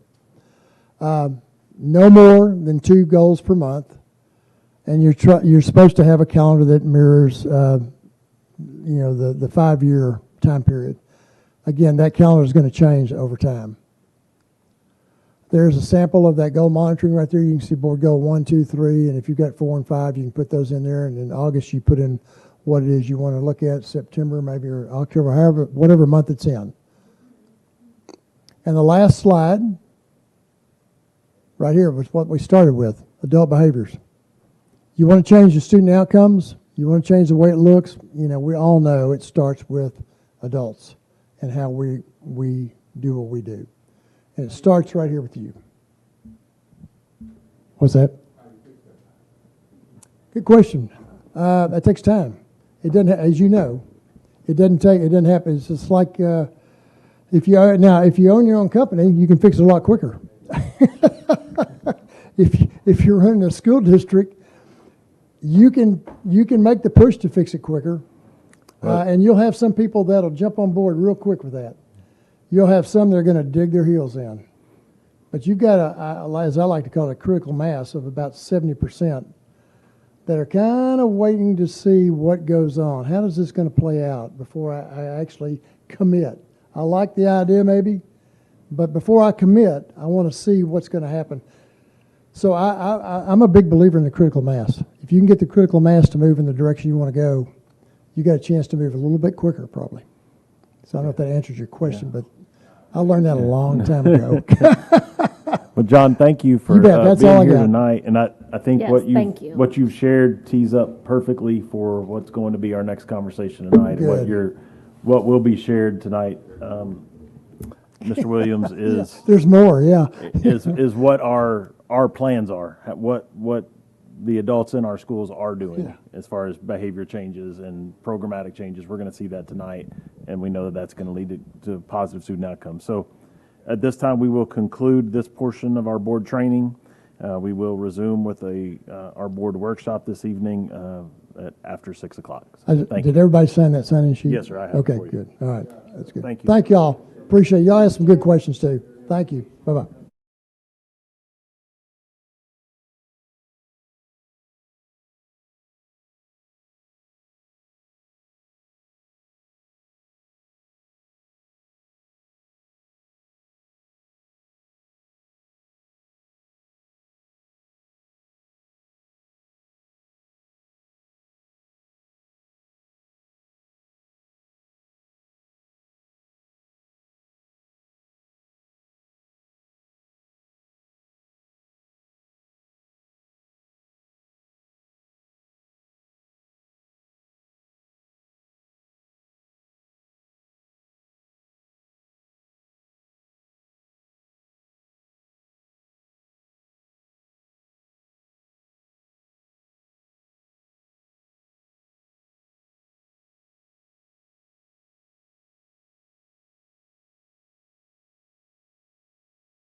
All right. Good evening, everyone. Welcome to Conroe ISD Board of Trustees workshop. Tonight is October 3rd. Thank you for being here once again. Our time is 6:09, and we will get started. Our first agenda item is citizens' participation in accordance with Board Policy BED and Texas Government Code Section 551.007. Any citizen who has signed up in accordance with Board Policy BED may address the board regarding tonight's posted agenda items. Mrs. Godfrey, has anyone signed up this evening? No one has signed up. All right, thank you. We will move forward. Tonight's, I think, an exciting agenda, and I know for a few of our board members just went through an ISO training focused on student outcomes, and our 3 other trustees did that training just a few months ago. It is the reason why we're here. It's the reason why we exist, is to make sure that our students perform and do well. And our prepared to be great citizens when they leave us as a school district. And tonight we're going to have an opportunity to look at a few different ways that schools can be viewed and seen, and really to analyze that. And the point that we want to make here is what happens in our buildings every day is far too complex for any accountability system to capture. Right? It's, we all know you hear a tiny fraction of the stories that happen on our campuses, but there's so many things that happen on a given day. It's often said, kids that are loved and have all their needs met at home come to school to learn, and kids that don't have their needs met at home, they come to school to get those needs met first. And if we can meet those needs, then we can teach them and they can learn. So on any given day and any given school, they are addressing all of those things, and then they get to the point where they can try to help a child to learn that day and to grow academically that day. And our teachers and our principals and everybody that's assigned to the campuses do amazing work. And then we have these great people here that work to support them. And so tonight we're going to go through a few things. We're going to show you ERG, which that's a function that you hear us talk quite a bit about, is ERG. You're going to see some charts that we include on slides all the time. You'll see those charts. We're going to talk about what those mean and kind of where they come from and their genesis. And then we're going to transition to talking about the state accountability system a little bit. And we're going to hit that briefly. But really the meat and potatoes of tonight's presentation is going to be presentations from our school improvement team, our teaching and learning team, and then our assistant soups for the schools, who are going to really, it's not about the data as much as it's what have we learned and what are we changing and how are we going to improve moving forward. And so that's really the meat of what we're going to talk about. It's kind of at the end. We're going to get there. But there are so many ways that schools are graded, and I'll just show this briefly. This is our niche grade. Once again, they give us an A, and you can see they rate all these different things, and we appreciate the feedback that goes into giving us these type of grades in these areas. We know we've been talking about working on food for a long time, right? I send y'all pictures of food. We're working on it. We know that's an area we want to work on. Resources and facilities. We have a bond election in November. Those are things that we know we're working on, but there are certain metrics that go into systems like niche, and then there are different metrics that go into systems like ERG or the state accountability system. The bottom line is no parent really cares about these things more than they care about knowing that somebody loves their child every day, wants the best for them, is going to hold them to high expectations, and put them in a position to grow and learn each and every single day. And I think that's what we see, and that's what we're going to hear from our folks today. But we're going to start with ERG. Dr. Medford, do you want to make our introduction this evening? President Hubert, members of the board, Dr. Knoll, thanks for having us. We're excited to talk to you about what we do on a daily basis. We look at lots of different analysis on how we're doing, what we can improve on, and this is one of them. So I want to introduce with you the president of ERG, Heather Tower. She's going to share with you a little bit about ERG 101 using some of our 21-22 data, because that's the most recent that they have that they've analyzed, to kind of walk you through kind of where we are and what we look at as we work to do things better for our students and their families. So I will turn it over to you, Heather.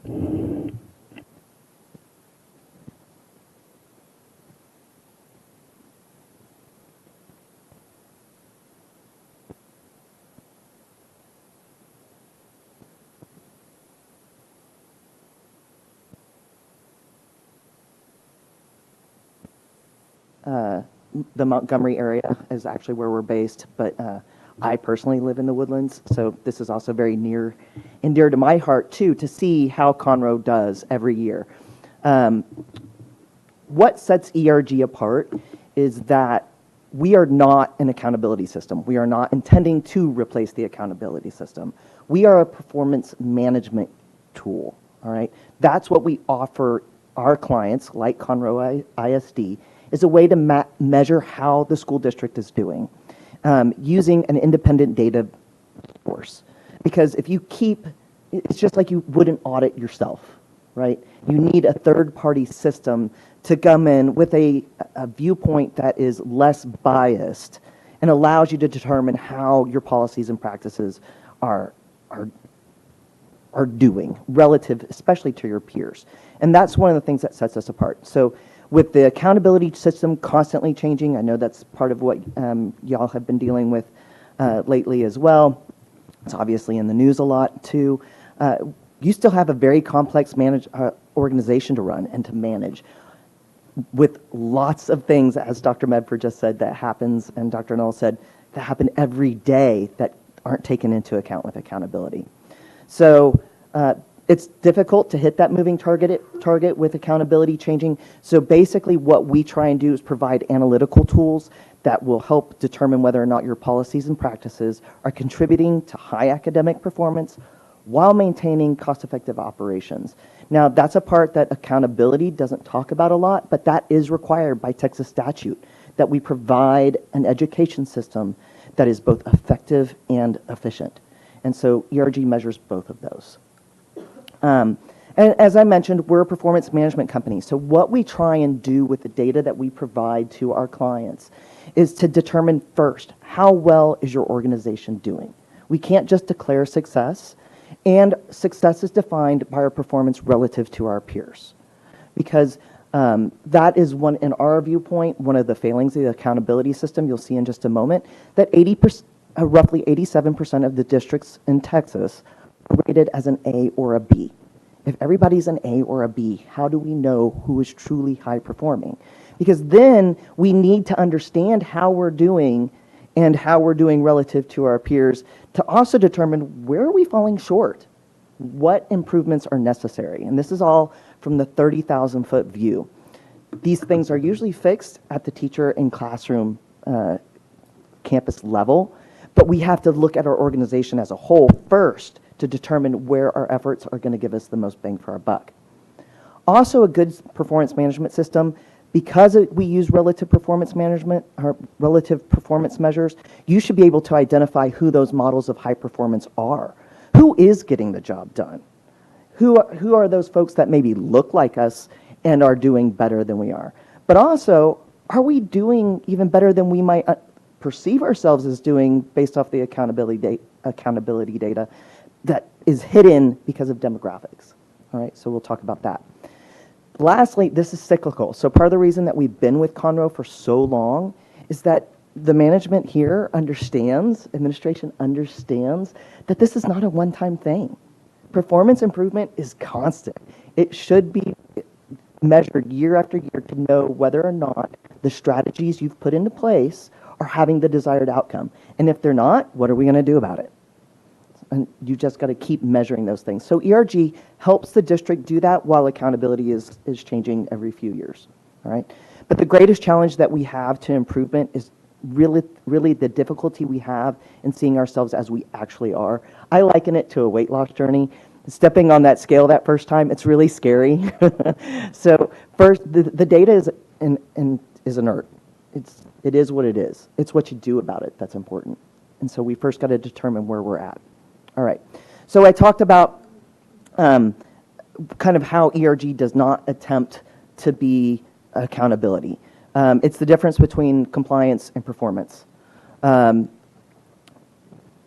didn't get from a rotary telephone to our modern day cell phones through regulation.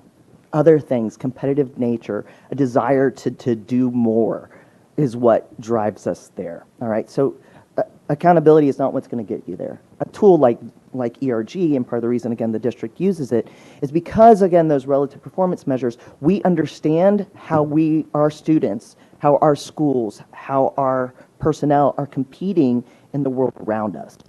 And a tool like this helps you determine that. All right, and as I mentioned, 2022, 87% of the school districts were rated as either an A or a B in the current accountability system. But if the majority of school districts are rated highly, how do we truly know who the high performers are? And our data helps you determine that. And just a visual for how this happens to be. You'll notice, and you've probably seen when our data is being used before, that we use a performance matrix. High performance for us is, and we'll talk about what performance is in just a moment too, but the ERG view is on the y-axis, so on the vertical axis, okay? So the top tier in what we call the green are what we would consider A's, or our top performers. Blue is middle, yellow is the third quartile, and red would be the fourth quartile. Now, on the ARS accountability system, you'll notice that there's not dots in between. They're all on one axis, right? So, and you'll see that the majority are A's and B's. Now, you have a neighboring school district, shares a border with you, that in the ERG view is doing a very different job than Conroe ISD is doing. But the accountability system sees you as the same, all right? There's something inherently wrong with that from a performance management standpoint, all right? So if you're trying to, again, become more effective and efficient in how you deliver education to your students and to the community as a whole, you need better tools to identify that. All right, so current accountability system, this is the balanced scorecard for domain 1. All right, 15% on each of the 3-star performance levels, 10% on graduation rates, and 45% on the college, career, and military ready component. Now, one of the things that we see as a problem with this is that the college, career, and military ready component is changing year after year after year after year. So how do we steer a ship when our instruments are constantly changing again? So ERG has used this concept of a balanced scorecard since our inception. And by the way, we've been doing this since 1999. So we're coming up on our 25th anniversary here pretty soon. And this has stayed relatively constant since our inception. Now, some of the labels have changed with accountability changing, whether it was, exemplary, recognized, so on and so forth. Now it's approaches, meets, and masters, each weighted at 20%, so it is a little bit more heavily weighted than the state on those 3-star measures, 10% on graduation rates, and instead of using college and career military ready, we use 3 other post-secondary measures. The TSI criteria graduates, that used to be our college ready indicator, the label changed, SATs and ACTs. Each of those post-secondary measures are rated at 10% apiece, okay? So we use the same kind of concept of domain 1, and we then use all of these components to rank the school districts, give them a percentile ranking based off of their achievement scores on each one of those, all right? Problem is that's not really a fair way to look at who is effective at delivering student outcomes, because we know that demographics are a huge driver in student outcomes. So school B has for example, a more affluent basis of its students, fewer socially economically disadvantaged students, has a much shorter way to go to get to the top than a school like School A that has to start from much further behind. And so that's one of the things that we try and address. And we found, again, since our inception, we've been doing this. So we liken what we call our performance index to domain 2 part B, all right? So in fact, there's a reason the current accountability system looks the way it kind of does, is we've been friends with the commissioner for a long, long time since he was in Dallas. So he said, yes, we took a lot of the concepts from ERG, so just consider it plagiarism to be the most sincere form of flattery. So we had to run with that. But our domain B, our 2B, is a little bit different in that, again, we force rank. But the idea is very similar to a height weight chart, all right? So on the x-axis, or on the horizontal axis, we have economically disadvantaged students, and then pass rates on the vertical axis. And so what it shows is as we gain in percentage of economically disadvantaged students, pass rates go down. Each one of those green dots is one of the 200 largest school districts in Texas. This represents roughly 85% of the total students in Texas as well. So this is a very good statistical sampling. This has been true since we've started measuring. And the gap from 0% economically disadvantaged students to 100% economically disadvantaged students, The slope of that line has not changed much in the 25 years that we've been doing this. All right? So when we talk about closing the gaps, we really don't see it happening. However, what we have seen is that, for example, with these two school districts, is they both had a pass rate, I believe this was at meets, of roughly 53%. All right? But the dot that's on the left has 25% economically disadvantaged students, while the dot on the right has roughly 85% economically disadvantaged students. Now that blue line is just the trend line, the average of, that's the line that basically determines the statistical average of the group. All right? So what we want to measure is how far above or below that line is, because that line sets an expectation. Just like I talked about a height-weight chart, when we go to the doctor, first thing we do is we step on the scale, right? And ladies, we always kick off our shoes first, right? But we step on that scale, but our weight in and of itself is not actionable. It's how does that relate to our height? And it, based on a statistical average, we then know whether or not we're at our desired weight or whether we need to lose or perhaps even gain weight. This is similar. All right. So what we want to do now is measure that school district with 85% economically disadvantaged students is exceeding its expected meets pass rate by roughly 22.5 points. While the one that was to the left with 25% economically disadvantaged students is falling short by roughly 5%. All right, so they're underserving their kids. Any questions? Because this is kind of the foundation of ERG. All right, so we look at each one of those components on the balanced scorecard and measure these differences and rank the school districts. All right, same, again, this is just a rehash of what's in the balanced scorecard, and that the performance index, when we talk about that, it basically adjusts after taking in the demographics of the district or the campus, and we do this for campuses as well. All right, so achievement has a strong bias towards districts and campuses that have a low percentage of economically disadvantaged students, while performance removes that bias and offers the opportunity for us to identify highly effective organizations, people, and programs. Effective, that's kind of the key for ERG. So we have two lists here, and based off of the 2022 data, this is how we ranked the top 10 districts in terms of achievement, our achievement index, and then our performance index. And you'll notice the achievement index, not any huge surprises there, right? Carroll, 0% economically disadvantaged students. Lovejoy, Eanes, Highland Park. It's the who's who, right? On the right, though, we have the performance index. There's a lot of districts on here that you wouldn't think of. Now, I do have a caveat. Ennis should not be on the list. Ennis misreported their economically disadvantaged students in 2022 as having 100%, while their average from year to year is 66%. But we do not change the data.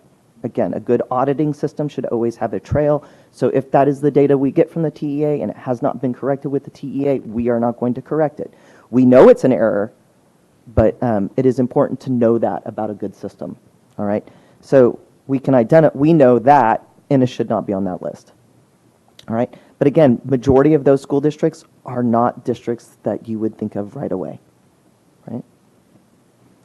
So which one's right? Well, they both are. They just tell different stories. Okay. All right, so where is Conroe when we put this together? Again, now we're looking at a matrix that's a little bit different. So on the achievement index, it's on the x-axis, and our performance index, again, that's the demographically adjusted, is on the y, so the vertical. And so those districts up in the green box, and this is, again, the 200 largest in Texas, each one of those gray dots, those up in the upper right, the green are both high achieving and high performing. Highly effective no matter how you look at them, while the red are low, low, okay? Blue and yellow are hiding in plain sight. So like, for example, when you see this data for your campuses, we call that hiding in plain sight because the blue are our districts or campuses who are maybe achieving lower than what we would like. But again, that's demographically driven. But once we make that adjustment, they're exceeding their expectations and are performing higher than what the model would predict. Yellow is, by contrast, the other hiding plain sight. They are perceived as doing well by the accountability system and raw achievement scores, but they're underperforming. Okay, any questions here? So overall, looking at both indices, what we call our effectiveness index, Conroe ISD is in the 90.9th percentile and is ranked number 19, so in the top 10% of the 200 largest school districts in Texas. Questions? All right. Productivity. So this is, again, where we pull in the finance piece. We measure financial efficiency in school districts too, because again, statute says that we shall provide an effective and efficient system of public education. That is what we are mandated to do. So Texas school districts are faced, though, with the challenge of providing all of these things that you provide to your students year after year, along with the high-quality education, while maintaining or lowering their costs of delivering those services. That's incredibly difficult to have to do more with less. But it's become a reality, and most agree that the problem will only get worse. The ERG productivity, or our efficiency matrix, we changed the name to kind of match what the state is now calling it, efficiency index. What we're trying to do is combine both our performance and the financial index to identify school districts who have achieved optimal balance between efficiency and effectiveness. All right. So measuring operational effectiveness, how it differs from performance. Here what we're trying to do is we look at basically the main function code areas: leadership services, student services, non-student services, and instructional services, weighted as they are in that pie chart. And each one of those, we want to look at whether or not the district is performing above or below an expected cost now. Now, unlike academics, here what we want to do is to operate more efficiently than what the model would predict. All right. We do make two adjustments. One is based off of, again, economically disadvantaged students that the district serves, and also a regional cost variation or cost adjustment based off of teachers with 1 to 5 years of experience is what we use to do our cost of living index. All right. So those are the adjustments that go into doing that. Now, when we look at Conroe there, so now the only thing that's changed is the x-axis, or the horizontal. The horizontal is now the financial index. So those districts that are in the green box are both high performing, all right, and are very financially efficient. Conroe is always up in that top right box, year after year after year. All right.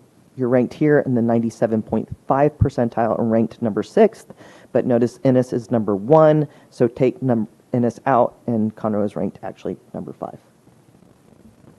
If I could just make the point here, this is the index that I think we had 2 years in a row at number 2, the previous 2 years to this. So we've been in that top 10, I think, probably in the top 10 for maybe the last 9 or 10 years. At least, probably. yeah, for a long time. And the district that, by the way, is almost always number 1 and has been for years, and is also a client, Hurst Bedford.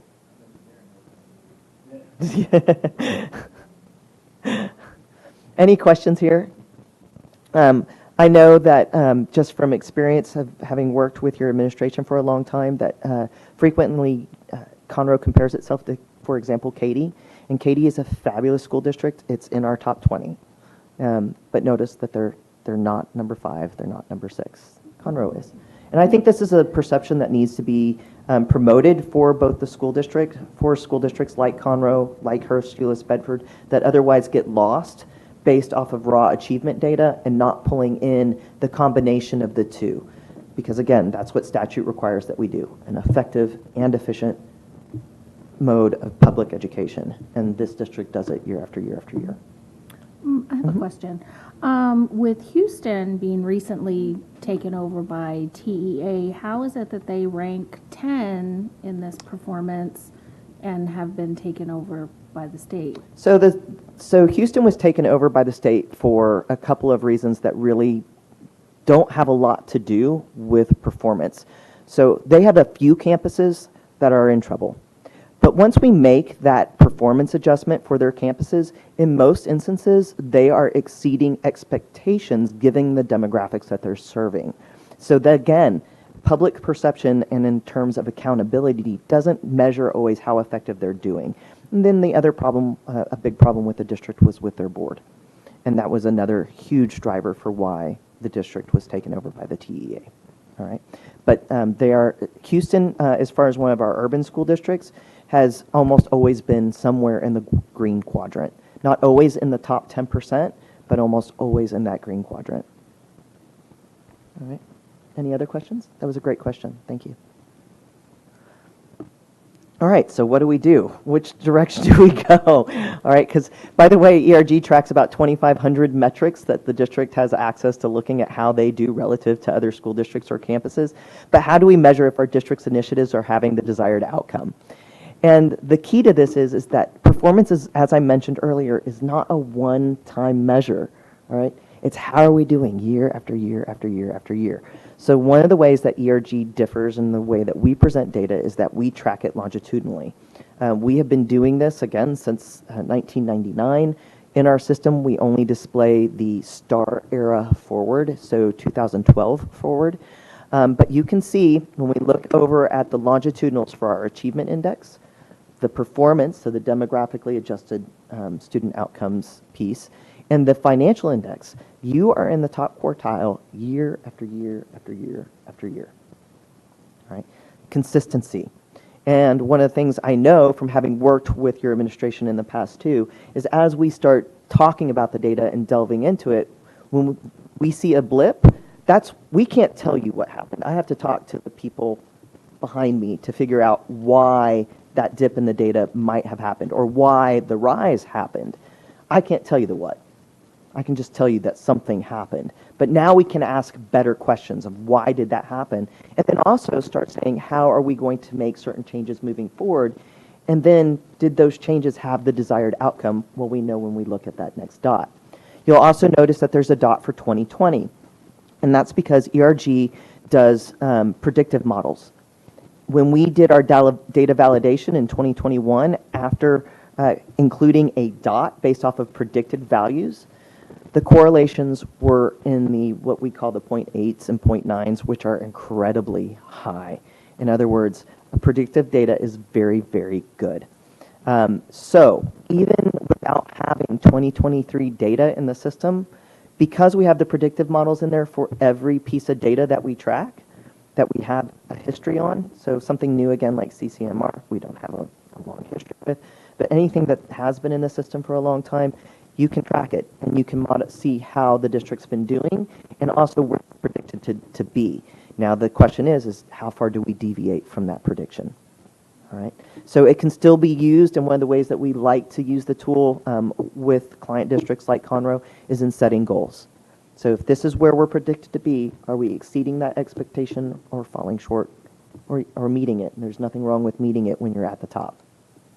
All right, so this again just looks at performance over time. So this is looking at the productivity index. So again, as you can see, this is the productivity is that combination of performance and financial efficiency. So the blue line is the average for the 200 largest. Conroe has consistently been at the very, very top. So you'll see that in that graph that's to the right. You're right there at the top, and when you actually look at the second line on the table below it, it tells you what percentile. So the 98th, 97.9, 98th, 97.9, 98.9. So yeah, 99.5, 99.5, right there at the very, very top. All right. It's really hard to do that year after year. All right. How do we, as ERG, define a successful organization? First, they're defined by their performance relative to their peers. We can't declare success. We have to measure it, and we have to measure it against something else. All right. A successful organization is continuously looking for improvements. All right, just as I mentioned, because we track all of these metrics, I can talk to your administration, and frequently when I've already am going over the data with them, they're aware of it before I even start to have the conversations with them. They know, but they are constantly looking for those opportunities, and then they systematically measure again that performance to see whether or not those improvements are having the desired outcomes. Couple of little idioms that we always like to think about when we're using our tool is that we shouldn't confuse motion with accomplishment. The job is not to stay busy. The job is, again, to be effective. And are we doing that? All right. And then lastly, focus on effectiveness before efficiency. The most important thing is educating our kids. The efficiency part is, are we doing it, again, at the expected cost? Well, we're doing that, but costs are rising, and sometimes we do have to put more money into the system to make those effective outcomes happen. So in a district like Conroe, where you're constantly delivering high performance for your students, we feel the district does focus on effectiveness before efficiency. All right. Any questions? Just again, getting to the top in public education is hard, but the hard work is really staying there. That's the real challenge. And your people have demonstrated the ability to do that year after year. And we're based out of here, but we're not biased. All right. But y'all are a good school district. Any questions? I just make, if I could, I'm sorry, go ahead. Go ahead. No, I was just going to make the note, you saw in those predictive models that, when you outperform where you should be, that like the regression to the mean is real. Predictive Yes. models are always going to predict us to pull down. It's our job to never let that happen, right? And so that's going to be the next piece of what you're going to see tonight. You're going to hear all these people come up and share with you what they're doing to make sure that those predictive models that show that decrease will not come to fruition. So I just wanted to share that. So I'm sorry. Go ahead, Ms. Nelson. That's okay. I'm just curious. I love stats, so I was totally geeking out with you. Thank you for sharing all that. I'm just curious because this is something fairly new to me and being on the board, but I'm curious where you get your data from. So walk me through the process. So we sign a contract of some sort with you, and then Yeah, we so, receive but all of data? our data is collected from the TEA. Okay. So we work with the TEA and get basically 4 major releases. Okay. So just like you were although you've gotten the individual district and some of your campus ratings, the statewide ratings, we need everybody's Right. in order to do those relative rankings. That was my next question. You get Right. every district. We You get all of the info. everybody at the same time from the That's TEA. great. And as I said, we collect close to 2,500 different metrics in the system, data points. I love it. So ARS, that is the first academic release. Then we wait for TAPR, which is typically November, December. We're not expecting that this year, obviously. The 2 data pieces that we get, actually the first data piece we get for 2023, we already have in the system, which is our staffing data. So we also have staffing models in the system. And one of the ways that your administration looks at data to look at costs, with staffing being one of the biggest drivers of cost, is how efficiently your campuses are staffed as well. So that data is in the system, and that is released in late March, early April. And so that 2023 data is there.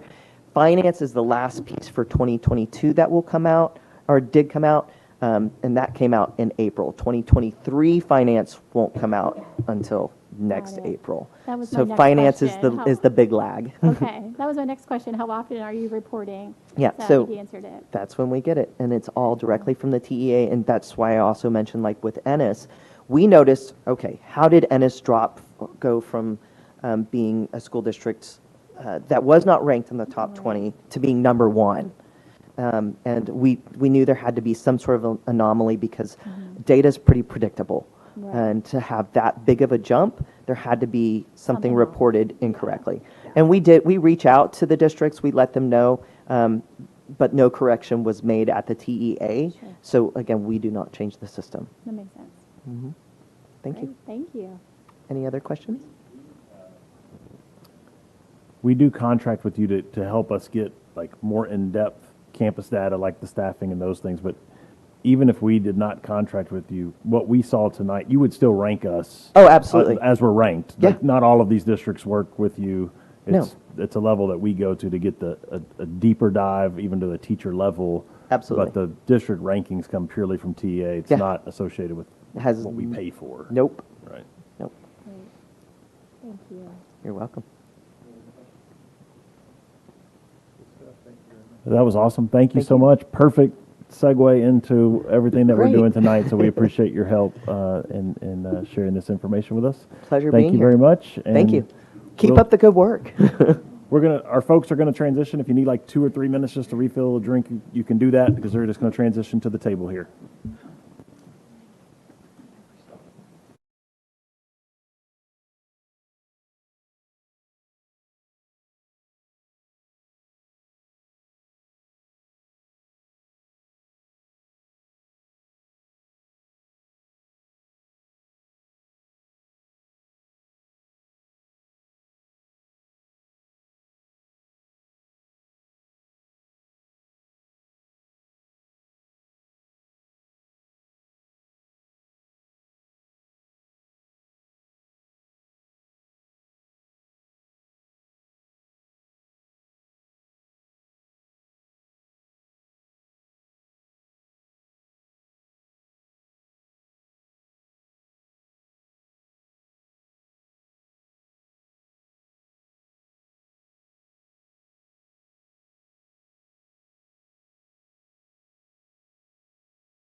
Okay, thank you for helping us transition the room as we will now continue on, and we're going to move forward to item 3, which is accountability update and the 2023 STAR report. And we have some folks up here that, and we're going to have them introduce themselves in just a second, but I want to say a few words about this team before we do that. I get a lot of opportunities to talk about our teachers and talk about our principals, and they do amazing work on every day, and it can be seen and felt by parents because they're right there. But we have folks that work here in all these different departments that just do amazing things. And when you look at like how our leadership spending, for example, compares to other districts just like us, and we're less than half.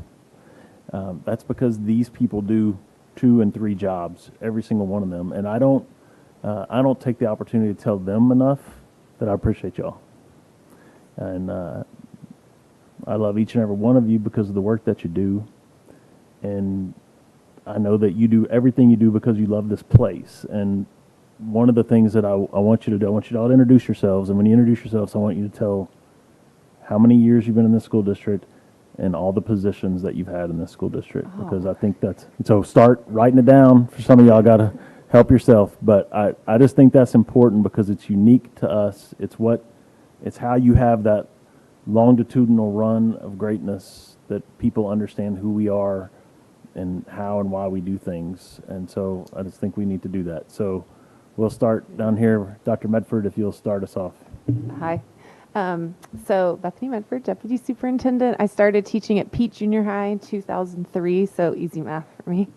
I was at Pete for 10 years. I was the assistant principal at Runyon for 3 years, moved over to Bosman Intermediate as a principal for 3 years, and then moved across the freeway to Crier Intermediate, was the principal there for 4 years, spent 2 years as the assistant superintendent for middle schools, and it's a privilege. Hi, everyone. Jeff Fuller, Executive Director of School Improvement, Leadership Development, Assessment, Evaluation, and Accountability, and sometimes textbooks. I've started my career, here in Conroe back in '97. It's my 28th year, 30th in education. Went to help open Vogel as an AP, moved to Hauser, opened up the New York Junior High, went to open up Kaufman, then the New York Junior High, then Irons, and then up to Central Office. So as principal at all those places, right? Just to be clear, yes, sorry, principal at at those places. So enjoy every minute of it. Edith Sosa, the Upshaw. I'm the Assistant Superintendent of Teaching and Learning. I too started in 1997, and I'm on my 27th year. Maybe the count's a little off. I started teaching as a bilingual educator at Sam Houston Elementary, and then I left only for 1 year and came right back, and then was a 3rd grade teacher at Giesinger Elementary. Then was given the privilege to be one of the first district instructional coaches for the district for mathematics, and during that year I simultaneously did that job and worked as assistant principal at Conroe High School. Then stayed at Conroe High School for a few years, went to Runyon Elementary to be the assistant principal there, then became the principal of Runyon. And then during that year was asked if I could please help with bilingual education with the amount of growth we had in our district. Had the privilege of being the director of bilingual education for Conroe ISD. And then for 2 years did both the director bilingual ESL position and the curriculum and instruction director position. Was then named for director of curriculum and currently serve you as your assistant superintendent for teaching and learning. I'm tired after hearing all of that from Edith. Like, she's a busy girl. My name is Shelley Winkler. I'm the assistant superintendent for elementary. And while I didn't start my career in Conroe, I got here pretty quick. I taught 3rd grade at Ford Elementary, opened Vogel with Mr. Fuller as a teacher there. And then I became the assistant principal and then later on the principal at Vogel.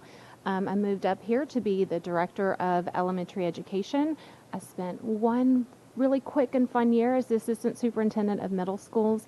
And then this is my 3rd year as the assistant superintendent for elementary, and this is my 23rd year in Conroe. So, and I have 3, all of us have children that have graduated from Conroe schools, but I'm most proud of my 3 kids. 2 have graduated and one is pending. He's on the right track.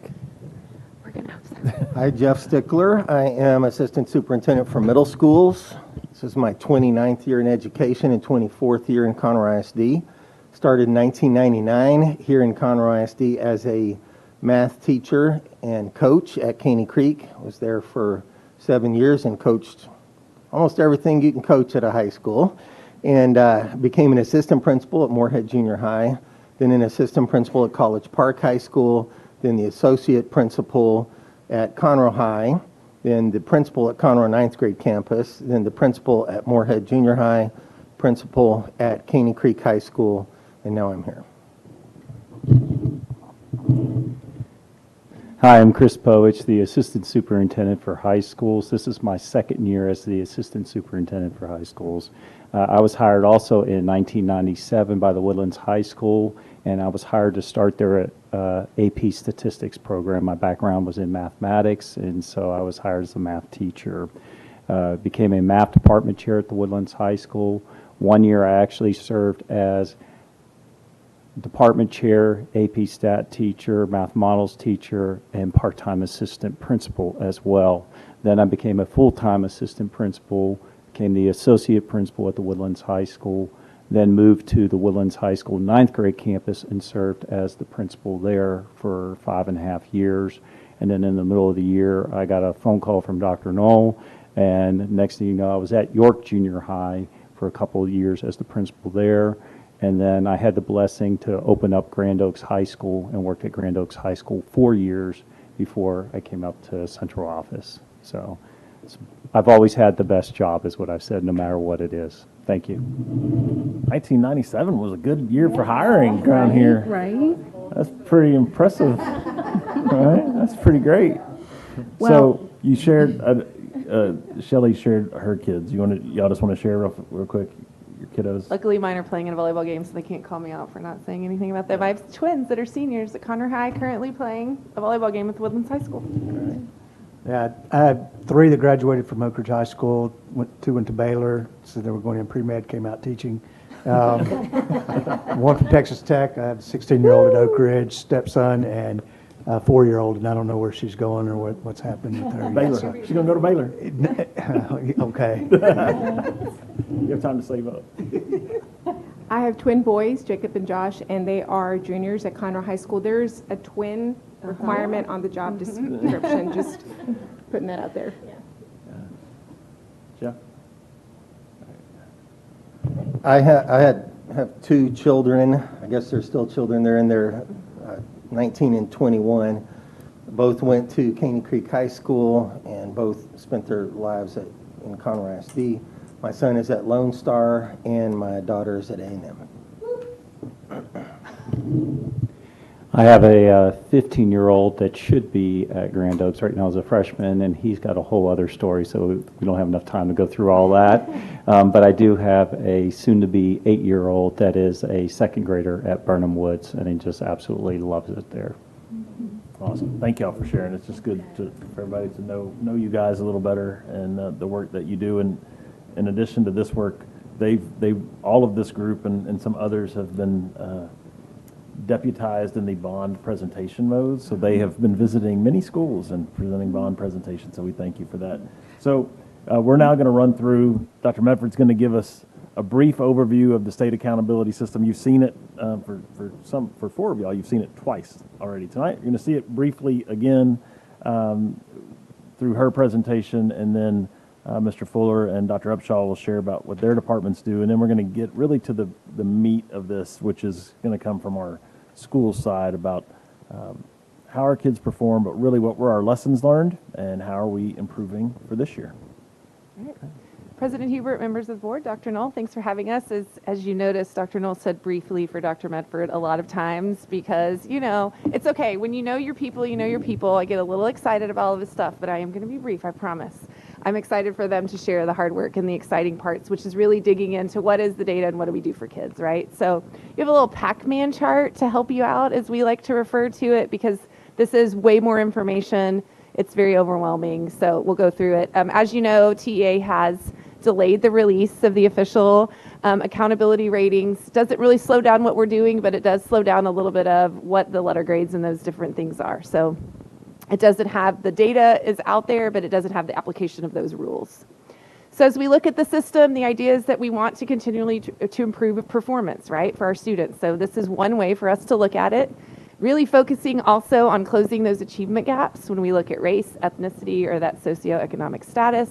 And then we always want to be the leader, right, in post-secondary readiness, making sure our kids are prepared when they move on, as a lot of our kids have, almost there. So when we look at the system, it's two pieces. We look at the best of either domain 1 or domain 2, which is about 70% of the total rating. So domain 1 is student achievement, domain 2 school progress, broken into two pieces. And then 30% of the rating is domain 3, which is closing the gaps, as that's called. So when we dig a little deeper into those, this is for elementary and middle schools. That domain 1 is the average of approaches, meets, and masters. So this one's fairly easy for us to know. It's pretty easy to calculate. We get into a little more complex into domain 2A and 2B. That looks at last year's performance versus this year. We use the transition table. We start to have some really good, a lot of fun with some numbers in this one.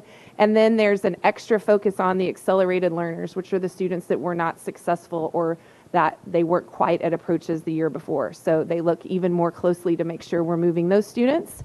And then 2B looks at that same piece of data, but then applies that economically disadvantaged percentage for that comparison, a lot of what you heard previously with ERG. So now this is when we really get into the fun of all of the data. So each of these, what we'll call buckets, is part of domain 3. This is 30% of the campus score. So the first one looks at academic achievement, wanting our students to really hit that meets level on reading and math. Looking at academic growth, again, that's that transition table that we talked about for domain 2, again, breaking out reading and math. The next piece is English language proficiency, that TELPAS assessment of growing language for emergent bilingual students. And then the final piece is that STAR performance for that student success. So all of those, so 30%, and then that's how the 30% is broken up. Then within each of those buckets, within each of those buckets, we look at these 4 different groups. So all students, then we look at the lowest race or ethnicity group from the prior year, the second lowest, and that's each individual campus has identified their group, and then the high focus group or the super group that we call it. So within each of that academic achievement, the academic growth, the English proficiency, it is broken into all 4 of those groups. That's where you get into lots and lots of numbers.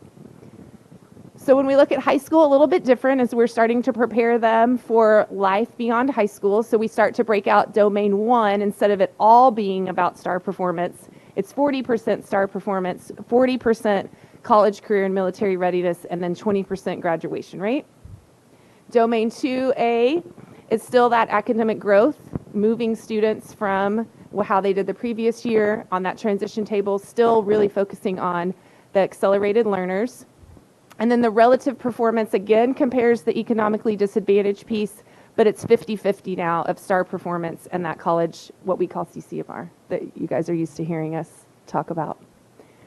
Same thing as we look into the next 30% is domain 3, broken into the same 4 buckets, tweaks a little bit.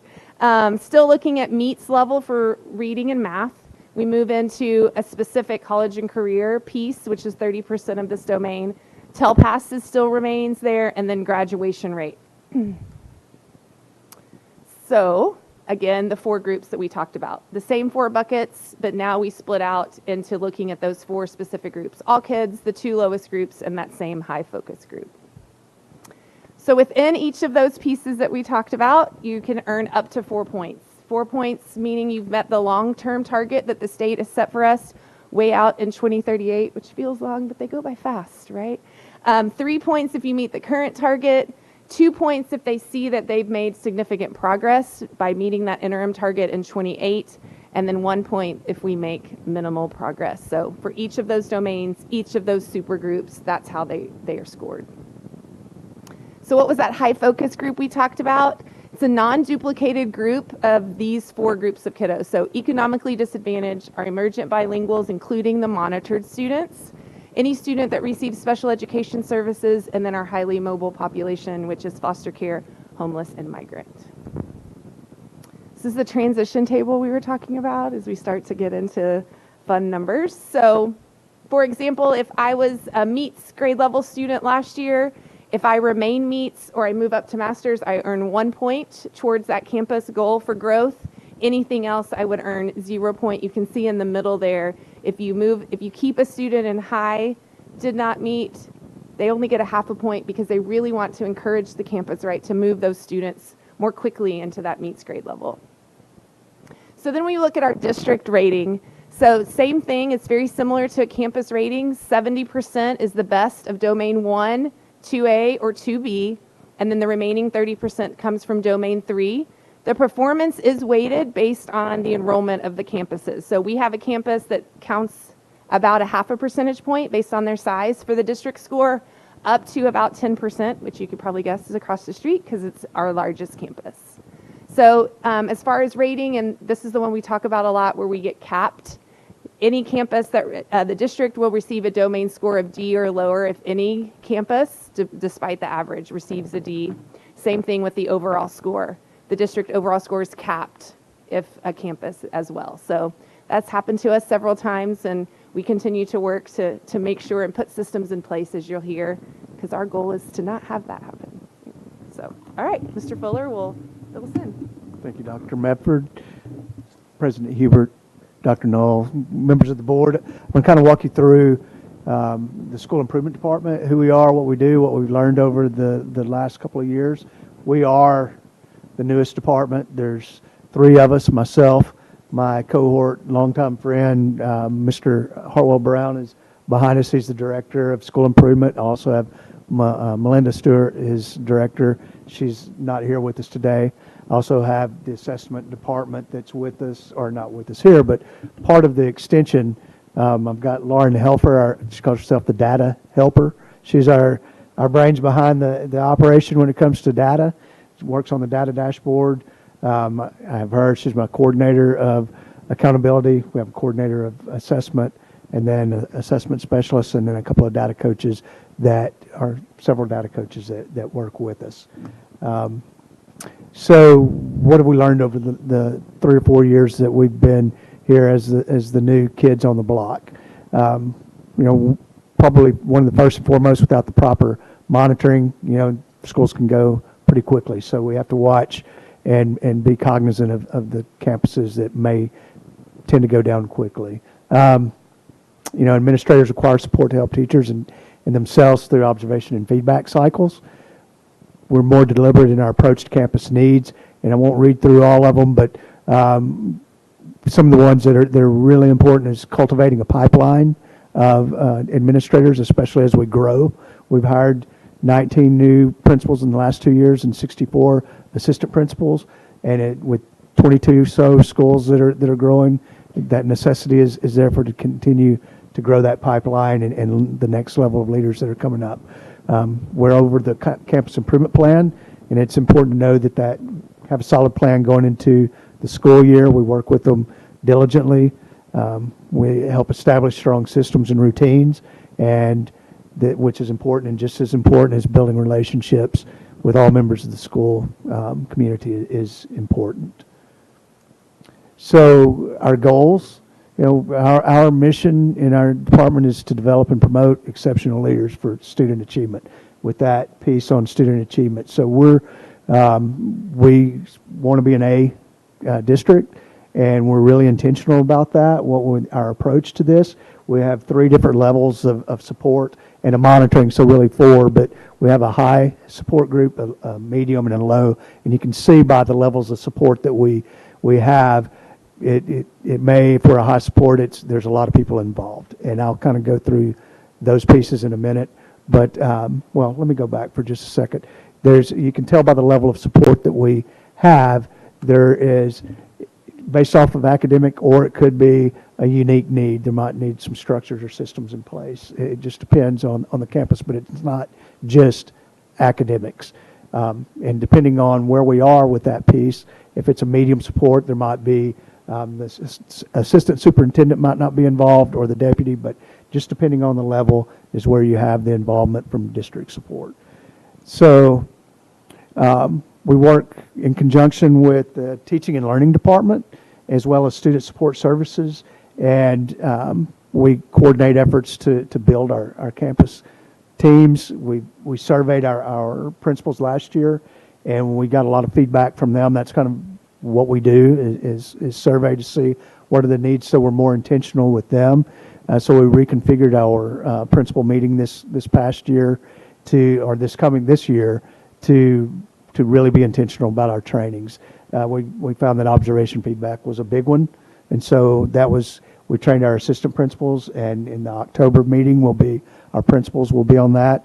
You can see where we have in the beginning we have legal or policies where we'll have Ms. Gladys or Dr. Kendra Wiggins that's behind us, or Ms. Paula Green will work with our campus principals. We have a campus culture connection. Then we have our learning time, which is what's intentional about training our administrators. And then we have division breakouts where it gets a little bit more granular. So what have we done? You can see, again, the observation feedback cycles, our campus improvement plan where we work on comprehensive needs assessments, we work on a root cause analysis, and then goal setting and strategy implementation. We do data analysis with the focus on progress monitoring and strategy groups.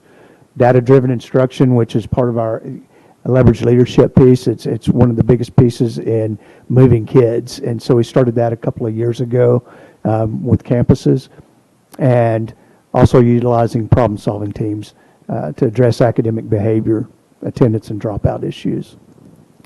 And you can see, this is where I was going to go a while ago and move back. We have the high support, and you can see the involvement of who's involved at this level and what we do for those campuses. If they're high support, we do all the data. We run the dashboards. We do pretty much everything for them. We're at the meetings. We have deputy superintendent may be there. Assistant superintendent's typically there, depending on if it's a common formative assessment or interim. And then when we get into medium support, it drops off a little bit. These are typically campuses that may be trending upward and are trending in a positive direction typically. And then we have low support campuses that we're hopefully trying to move those campuses off our support. When I meet with campuses, I tell them your job is to make me go away. How many campuses are in each of those buckets? So there are, in the high support right now, there are 12. In the medium, there are 8.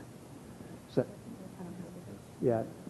There's a list. I apologize. There's a list in your packet that gives you that list.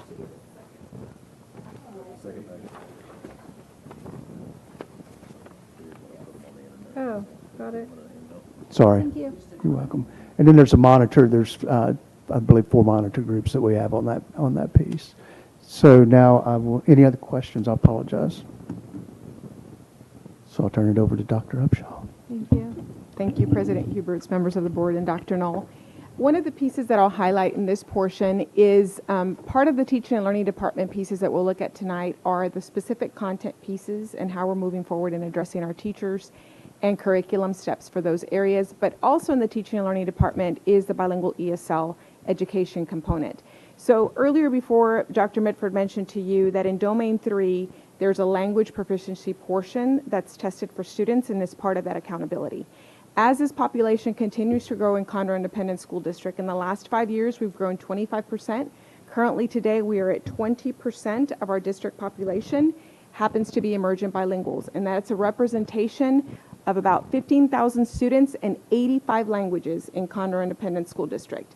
Out of those languages, We specifically offer bilingual education in one-way or two-way for Spanish-speaking students, and then the rest of the 84 languages receive ESL education. So because it's a component of Domain 3, we purposely help campuses with these following things to help these students acquire that language. Although it takes 5 and 7 years to acquire the language, we quickly need to help them acquire it because they're held accountable within their second year learning it. So we purchased what is a process or a program called K through 12 Summit for 26 campuses, you can see here. And what that does, they have the emergent bilingual students, they have a test called TELPAS, similar to STAR. So that helps them acquire that. One of the pieces that we noticed a couple of years that we were struggling as a school district, that campuses were missing out these points in this particular domain, was the speaking piece. Our children could write well, they could read well, but they weren't speaking the language. Now, mostly when you're a second language learner, you're shy. And so we had to intentionally work with the students because it's just not someone assessing you. You have to get on a little mic and you have to talk into it, right? So this program allows that and has assisted our campus being able to capitalize on those points for this portion. Additional professional learning opportunities that we've offered is just boosting literacy for second emergent bilingual students. When you enter the program when you're little, you learn all those early literacy skills like phonemic awareness and phonics. But our secondary teachers that receive a newcomer that doesn't have the certification to teach early literacy, we have to specifically help them and teach in that skill because that certification doesn't require it. That's been something we've looked at. Also, when we bring them into small group reading, there's an art to transition the language. When are you ready to go English? And when are you still needing to do Spanish? So those are just some of the things that we've done specifically to address the overall performance of our school district with our emergent bilinguals. I'll hand it off to Dr. Winkler. She will help us with elementary STAR scores. Well, good evening, President Hubert, members of the board, and Dr. Knoll. Thank you. I'm going to hand it back over to Dr. Edith Upshaw. I get so excited that I forget. Thank you. This one's like the most exciting part. I can't believe that was a fumble. First of all, I just want to thank you for approving the budget and giving us the opportunity to add math and literacy coaches on all campuses. This has been a dream for the last 5 years, and you made that happen. To be able to have these units on the campus to be an extension of our department. Before, we might have had 6 literacy coaches that were trying to help. How many campuses do we have? Now, these individual pieces or people become extensions of our department. We get to train them, and they get to be their hands-on for the 1,000 new teachers that we hired this year. It's not only the ongoing efforts of our veteran teachers, but also the new teachers that we continue to hire. So being able to have these folks, what we have done is we've developed something called the Instructional Coaching Symposium. So they come off campus for half a day for us, and we provide ongoing staff development. This happens to be a portion of what we have ready for them in the fall. Our plan would be able to, around the spring, at the end of, before the spring semester, is to ask a survey of our principals on what we need, and it's also valuable for us to look at what the data is telling us at that time, and then do just-in-time training and just-in-time feedback to help our campuses in the spring semester to move them to that level of success. So thank you for that. This is a huge celebration in all our grades. Now the handoff. I didn't want to steal that from you. It's very important. So, again, President Hubert, members of the board, and Dr. Knoll, thank you for giving us some time tonight to share the good news of our campuses and really what we're working on. This side of the table is kind of where the rubber meets the road of all the hard work that you just heard, but of all the hard work of the people behind us, to our support services that make it happen at our campuses. Sunday was October 1st, and it kicked off National Principal Appreciation Month, and we are very appreciative of our principals that lead our campuses because they bring our teachers together, and often during our bond presentations, people will say, "You're so big, why do y'all want to be so big?" Well, I don't know if it was ever a goal to hit, a certain number, but when you have great teachers, they want to come to your schools. And so we're proud of that number because it really translates into what we're doing into the classrooms and what we're doing at our individual campuses. So if you see a principal in October, say, that you appreciate them, or any time of the year that you appreciate them. But I'm going to share our STAR scores for elementary. We have 37 elementary schools with Hines opening this year. We always tell principals, STAR scores are important, but they are a piece of data like Mrs. Tower talked about. They are something, but they are not everything. They are a piece of our data and a piece that comes to us at the end of each year, which we're generally not surprised about because we take pieces of data on a regular basis. It might be a little snippet here and a little snippet there, but these scores generally don't come as a surprise to us because we are monitoring all year long. So we're going to start out with the third grade, and just for this slide, I'm going to talk a little bit about how we reported these scores out.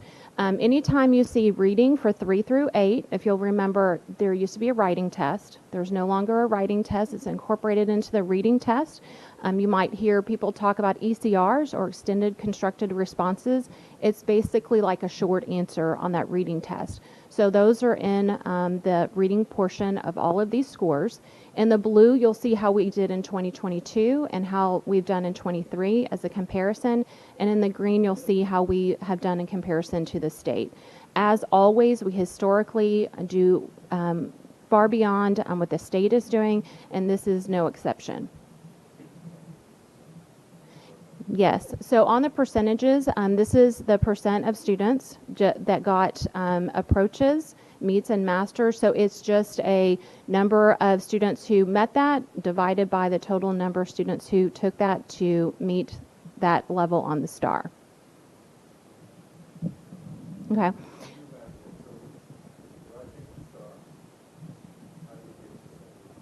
Okay.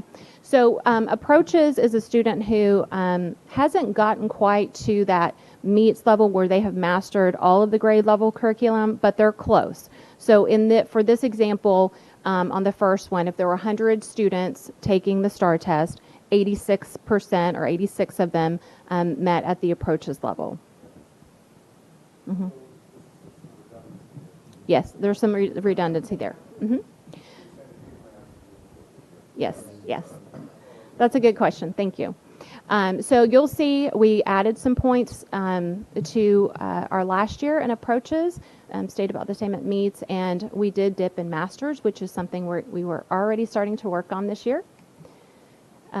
Spanish students, you don't always take the Spanish test just because you're in the bilingual program. So we do have a number of students who do take it in Spanish, but not as many as our regular English test.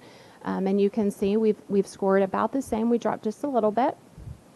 In math, which is an area we really focused on through COVID because that was an area that we knew would take a hit. We always thought it was reading, but research really showed math was taking a hit. We came up a little bit in each of those areas. And in Spanish, again, it's not as big of a number taking that test, but in the approaches and meets, we were about the same, but we did drop a little bit.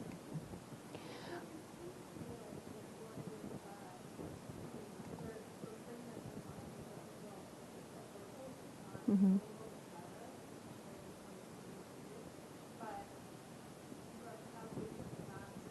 Right. That's an area we're still. Yeah. I'm going to run through the scores and then we have a slide a little bit later where we're going to talk about that. Okay. On our fourth grade, this was the group that was in kindergarten when COVID started. So we've watched this group because they have definitely been through the challenges of COVID, but they've also benefited from the things that we've learned from COVID that we will still keep in our daily routines or our practices for instructing children. So this little group we've watched a lot over the last couple of years. So we're at 86% at approaches, 61, bless you, at meets, and 31 at masters, and still that dip, Ms. Chase, that you'll see in there. Well, it's also, the state did it too. Yeah, the state did it as well, yeah. So we're kind of trending with them, but we always want to be better than the state.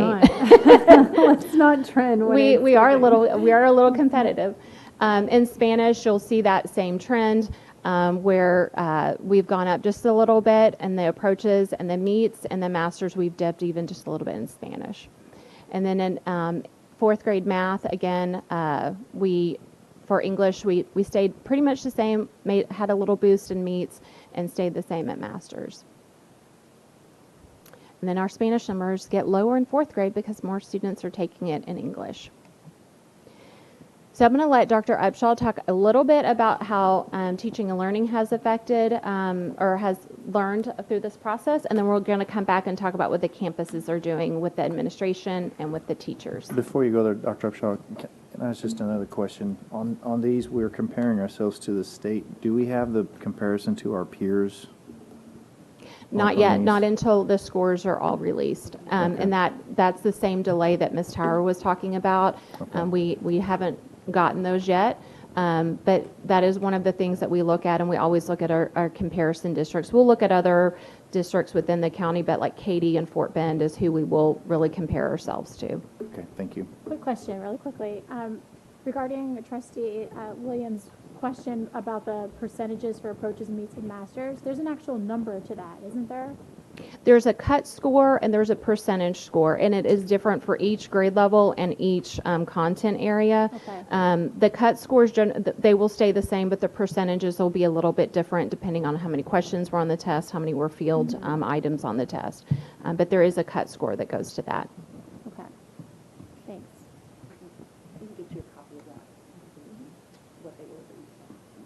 So speaking of next steps, particularly for elementary and looking at reading, language arts, and math, these are just pieces that we have purposely implemented to help. What, like mentioned by Dr. Winkler on ECRs for reading. I think that it's last year was something that was put out there as a first year to see how it went, and then this year was actually held with the accountability. So there's probably some of the drop that you're seeing on those meets and masters levels.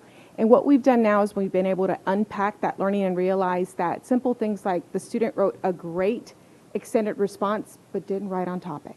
Just things that we have to help coach our teachers through that process. But these things are also things that we want to highlight. The systematic rollout of our phonics update, Dr. Knoll shared with you the success of what's been out there of our implementation of that and the teachers that come. That's something that we have worked on diligently. Also, our in-person Reading Academy training. Remember, we're our own Reading Academy provider. We are in our 4th year. We have done all our teachers, right, as campuses. And now, just when we think that we're done training, we have about 700 teachers that are going through that process that are either near to our school district or moved to grade level that need to go through that training. Also, a year-long approach to targeted test prep. So we're not saying we teach to the test, but there's an art of enjoying reading, and then there's a skill set that's now required to log online, read online, and then respond online. There is a skill set to that, right? That we need to make sure that we're intentional, that it doesn't get done on the day of. We have to help our children be able to access that tool. There's a lot of tools within that online assessment that children can assist them in their reading. For example, children, when they highlight their text or do a sticky note, those things exist. So we have to help our students work through all of that. And then also with math, just being intentional. Again, reiterating what Dr. Winkler said, we focused so much on reading, but the true gap that we were seeing was in math. And like we all know, it's not about 3rd and 4th grade performance, it's about the littles. So we have to track K-1-2 reading, and we have to track K-1-2 math. Because if we don't teach students what a 4 is, then when they get to add 4 plus something or subtract 4, they struggle. So an intention on that, on looking at our K through 2 math supports, and then being able to teach teachers where they're at in math and how to tier the students by small group, just kind of like we do in reading, to help students to the next level. Thank you, Dr. Upshaw. The T&L department does a fantastic job helping our teachers, helping our administrators hone that craft within the classroom. But we also know that great teachers are a key to our student success. And just at the campus level, there are some changes that the board has made that has really made a difference for our campus principals. So the first one is when we did projections this year, we projected allocations, teacher allocations at each campus by using a 22-to-1 ratio. That is the state ratio that you use. But in years past, we've done it at 23-to-1 because we know some children may leave, and so we don't want to overhire. But we know in this day and age, and Mrs. Green can attest to that and her amazing staff, that teachers are hard to find. And so we had the permission from the board to hire at 22-to-1 this year, which made a huge difference. So last year, from the time that teachers came back to the beginning of school, we added about 15 positions. So that meant our principals were hiring right up until school started. It didn't mean that they weren't doing it this year, but they weren't doing it at quite that pace. We were able to secure staff earlier on in the summer and in the spring, so that we knew who was coming. We did have we switched allocations for some of our teachers. They may have been at one school and we didn't have quite the number, so we may have moved them to another school, taking into account where they live and all that good stuff. So this year we have not had to add any allocations from July until the beginning of school, because we were able to take those teachers that we hired right at the prime hiring time and move them around and make sure that each child has or had a classroom teacher the first day of school. We do have some vacancies that are always an issue, but we are in a much better position now to have those teachers in the classroom. So that made a huge difference, just that alone. As Dr. Upshaw talked about, we added 2 instructional coaches to each campus. This was for title and non-title campuses. But what it did at our Title I campuses, who may have had to make that choice to purchase a coach with their Title I funds, that freed up money to make other decisions that were unique to their campus. So it may have been a behavior coach that they wanted to add. We have what is called a positive behavior support person that comes in and helps our little pre-K, K1 students learn how to play school. Sometimes they have trouble with their behavior. They're not used to being in that setting all the time, and so they come in and they help. But it really freed up that money to be able to, for those principals to make those really hard choices for their campuses. That wasn't such a hard choice this year because they had the money. Additional staffing to support elementary campuses have helped our administrators reallocate time. We took all of our campuses that only had one assistant principal, but they were at least 850, some a little bit lower, get a second assistant principal, which has helped with walkthroughs and being in the classroom to help with instruction. We also added some support to our front offices, which if you ask any principal, they're going to maybe hug you, because it allowed not only to have the receptionist and the campus secretary up front, which is typically what a campus would have. They added another paraprofessional. So instead of an assistant principal calling and scheduling meetings for 504 or LPACs, they had someone to help them do that, to interdiscipline, things like that. That has been a game changer for a lot of our campuses. And then, of course, supporting universities. Sam Houston State is one of those. They've started a year-long residence program. So instead of spending one semester student teaching, students spend 1 year student teaching. It's a great recruiting tool, and it's a way that we can get our teachers trained even before they graduate college. We actually have a couple in the queue right now that are graduating in December that have been in those classrooms helping out, and so they understand Conroe ISD best practices so that they can step right into those classrooms. And that wouldn't have been possible without the hard work of Ms. Green's team, Chris Corson in particular, and Lisa Garrison, one of our directors who works directly with the universities to make that happen. So intervention and enrichment, and this is really the meat and potatoes, as Dr. Knoll was talking about, of our students. We recognize that 2A in the domains of the accountability system has a great focus on individual student growth.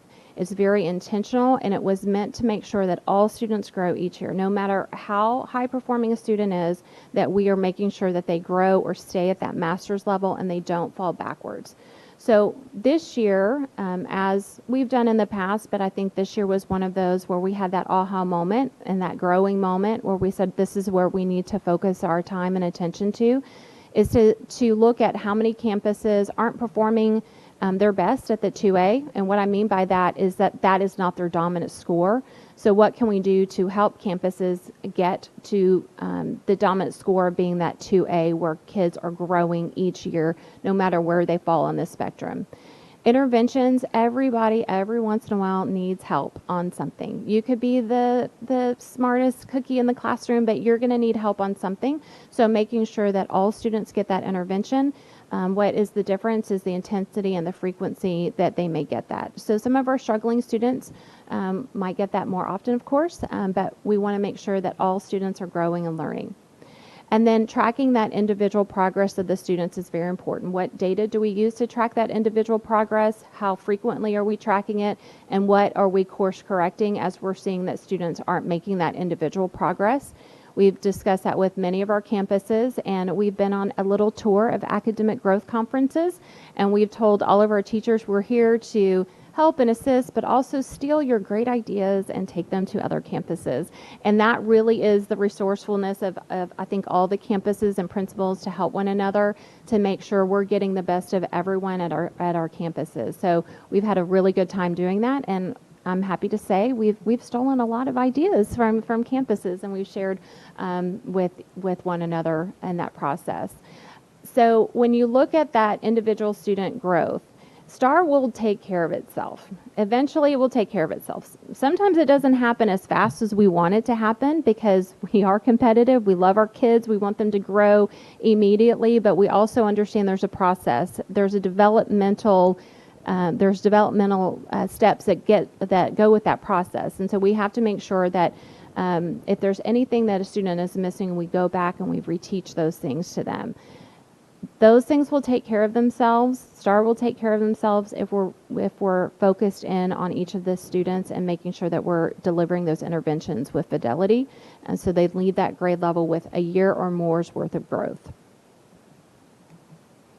So in elementary, these will be adjusted because when our final accountability comes out, we would look at our campuses. Our campus improvement plans will generally, over the 37 schools, look at about a 5% growth to meet expectations. We don't really want to settle for approaches, so we always talk about meets. We want to grow that area.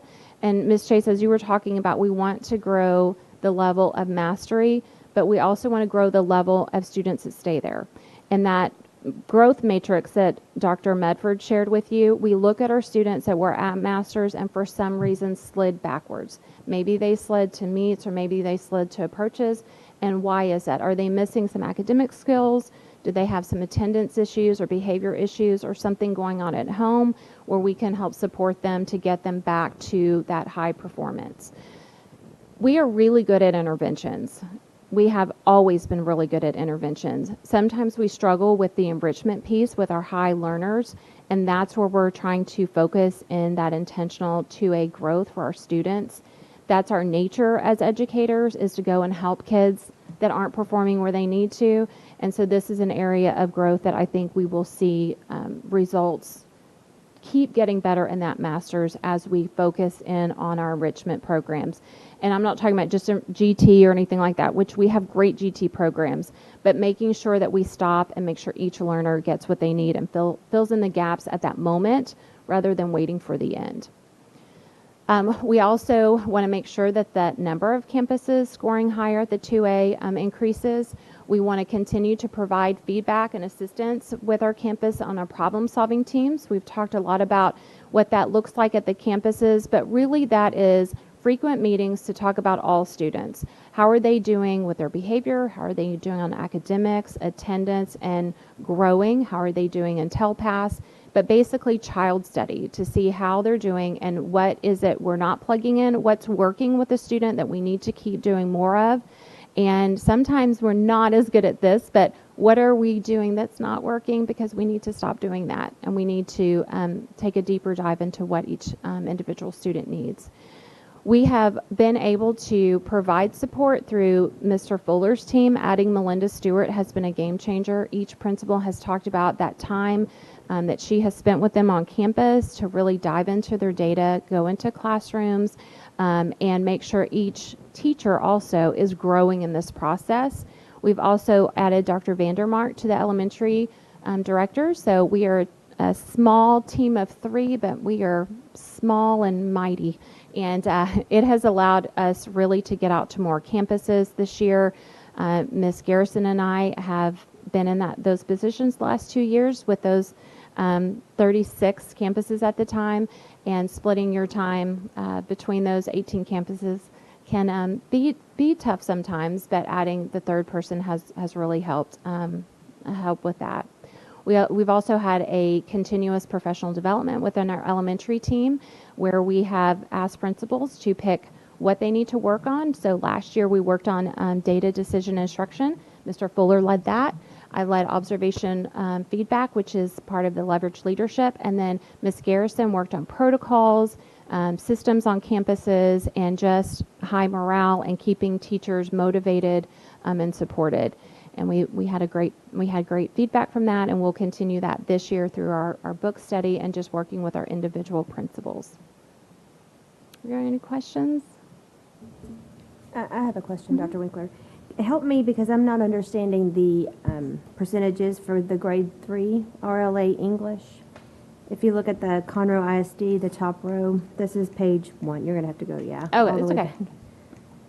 So where we see, back one more to RLA. Sorry. Did you say grade 3? Yes. Oh, but- okay. One more. Sorry. Okay, we see the 86 approaches, the 63 meets, and 28% masters. How is that calculated? Again, I think you may have explained it to Mr. Williams, but we have 86. So should that not add up to 100%, or does something? No, not feed into necessarily. the So other category? approaches is within a band of where a student would fall. And so there's a scale score of where a student would fall to meet approaches. And it's actually broken down into low approaches and high approaches so that we can really even drill down even more. To get to the meets level, it's not an automatic that the next score would be at the meets. They have to get to the next band to get to the meets level, and then they have to get to the next band of the cut score to get to the master's level. So what's going on is approaches, 86% of the kids are approaches or meets or masters are all in that 86. And then the 63 is kids are meets or masters, and then the masters is only the masters. I think I think that's important. And maybe I missed that. I don't remember hearing that, but that's really important to consider, because these numbers are a bit confusing if you don't really see. And when we get all of our numbers from TEA, when everything is finalized, it is broken down very clearly where students fall. There's a table in there where you can see where any individual student falls. And what we're doing when we're trying to look at growth, we're trying to move them from each one band to another. We want to do more than that, obviously, but if they're at an approaches, we want to try to get them to a meets level. If they're at a meets level, we want to try to get them to a master's level. And once they hit masters, we want them to stay there. We want them staying at that high performance. And sometimes that's actually more difficult than moving a kid up. So there are times where a student will grow. When we talk about 2A and we talk about individual student growth, a student may grow, but it doesn't mean they've hit approaches. And so we celebrate that, of course, but they're not quite there. And so you could get credit for growing a student even if they don't get to that approaches or that meets. And so that's really what we're focusing on for all kids, is how can you do better than you did the year before. So that brings me to another question, and based on the end of the year standing with each individual student, child, where's the cut there as far as them moving into the next grade level if they fall into this approaches or meets category? So approaches is passing for STAR, but when it comes to moving a grade level, going from 3rd grade to 4th grade, the state removed that. We don't have that grade requirement anymore. It used to be you had to pass the 3rd grade, then they changed it to just the 5th grade math and reading. We don't have that requirement anymore. But we do look at how a student is making progress. Before these scores come out, we have tons of data on a student. We have their reading levels, we have where they're falling in math, if it's a younger student, computation, problem solving as the curriculum gets a little bit more complicated. And so we would have those discussions about retention before these scores ever come out with a parent, because we know if they're not mastering those specific skills, that they may not be ready to move on. At the end of the day, if a parent wants to retain a child, it is in state law that they can reach out to the campus and request retention. If we don't feel like that is in the best interest of the child, we would express that to the parent, but ultimately it falls back on the parent to make that decision before the start of the new school year. So are we moving children up that cannot meet the Just on standard? STAR? I would say probably yes, because STAR doesn't always indicate your mastery during the school year. We have lots of data that would indicate whether they're passing that standard throughout the school year. Do we have a chart that blends that, where we could see like a blending of that extra data that you're talking about?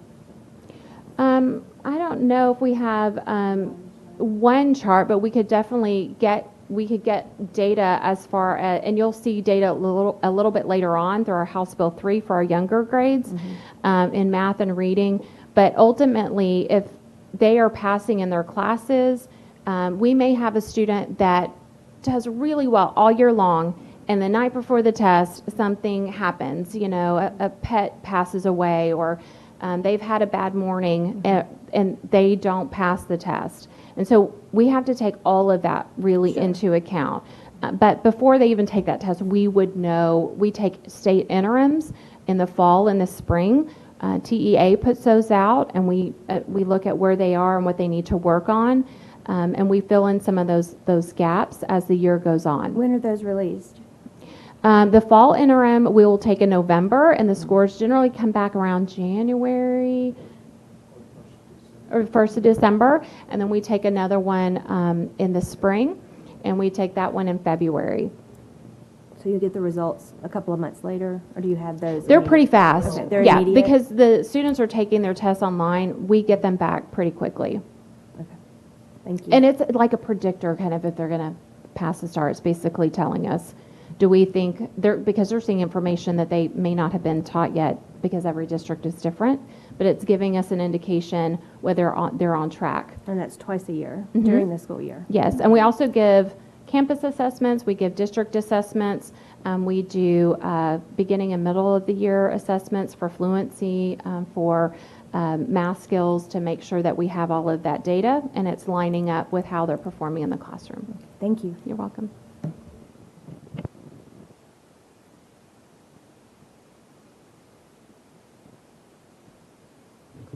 All right, I'll get back to middle schools. All right, President Hubert, members of the board, Dr. Knoll, I'm going to talk to you about middle schools.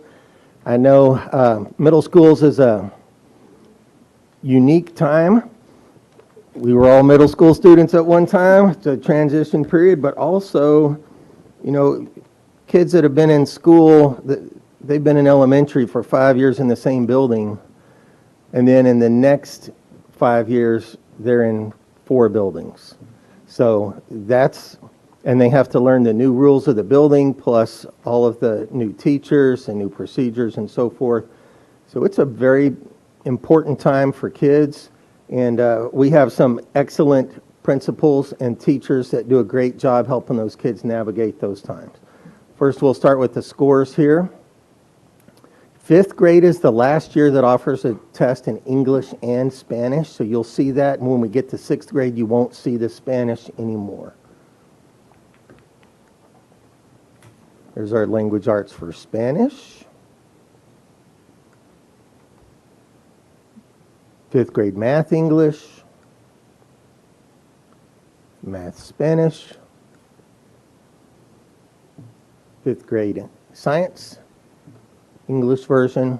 You can see kind of like the elementary on all of these that we are trending above the state, and we're kind of holding that line. If we are dropping, the state's dropping. If we're raising, the state's raising. Sometimes we raise a little more and so forth, but we're holding that lead, so to speak, above the state. So here's 6th grade math.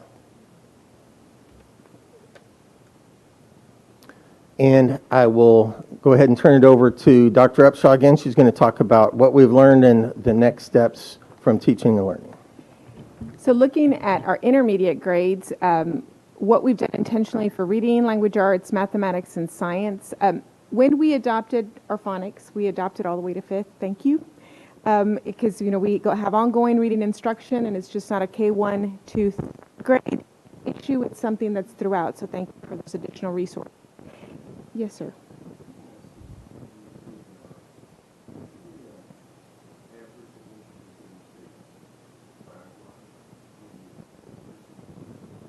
Average of the state size.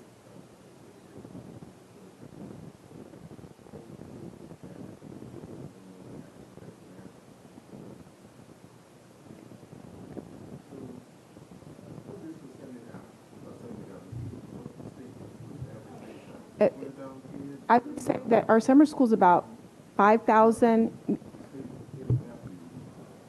That's the overall, it's not broken down by school district, so it's broken down by 5.5 million students. That's the denominator is 5.5 million, and then the numerator is however many passed it. So it's, they don't, when they break it down, it's not showing an average result of an average school district. It's showing the overall results of all 5.5 million children in the school district. All fifth grade students. I do see what you're saying though, but if the average score for the state sixth grade language arts was a 63% for all sixth graders in the state, that's what you're looking for, right? Not necessarily that 86% where it approaches. I understand. I don't know if the state releases that information. Mhm. Mhm. Okay, awesome. Apologize. All right. I was then thinking average score. Okay. So that's different at these grade levels is the science component. That is something, we do have a new science coordinator this year. We want to thank Cheryl Heim for her 15 years of serving us in our school district. His name is now Albert Kasangi, and he is leading our teachers through intentional big picture planning and talking about guaranteed curriculum alignment. So one of the things about science that we don't realize is fifth grade assesses content in third and fourth grade. So and how important that is, that it's just not what we teach in fifth grade, but that it's important to tell our elementaries, don't skip science, right? So that's very important to just make sure that we have a guaranteed viable curriculum through the whole school system to prepare them when we get to that grade level. Also, something that's new in this world is that we are going to be coming to you in the future for the adoption of science materials. So there's going to be new science TEKs, and that is something that we are, when you have new curriculum, new standards, you just can't roll that out to teachers in less than a month. So we have to intentionally have that conversation about what's going to be different from this year to next year and what that's going to look like. And we're also going to ask them for that assistance to help us talk about how they want their curriculum mapped. Yes, sir.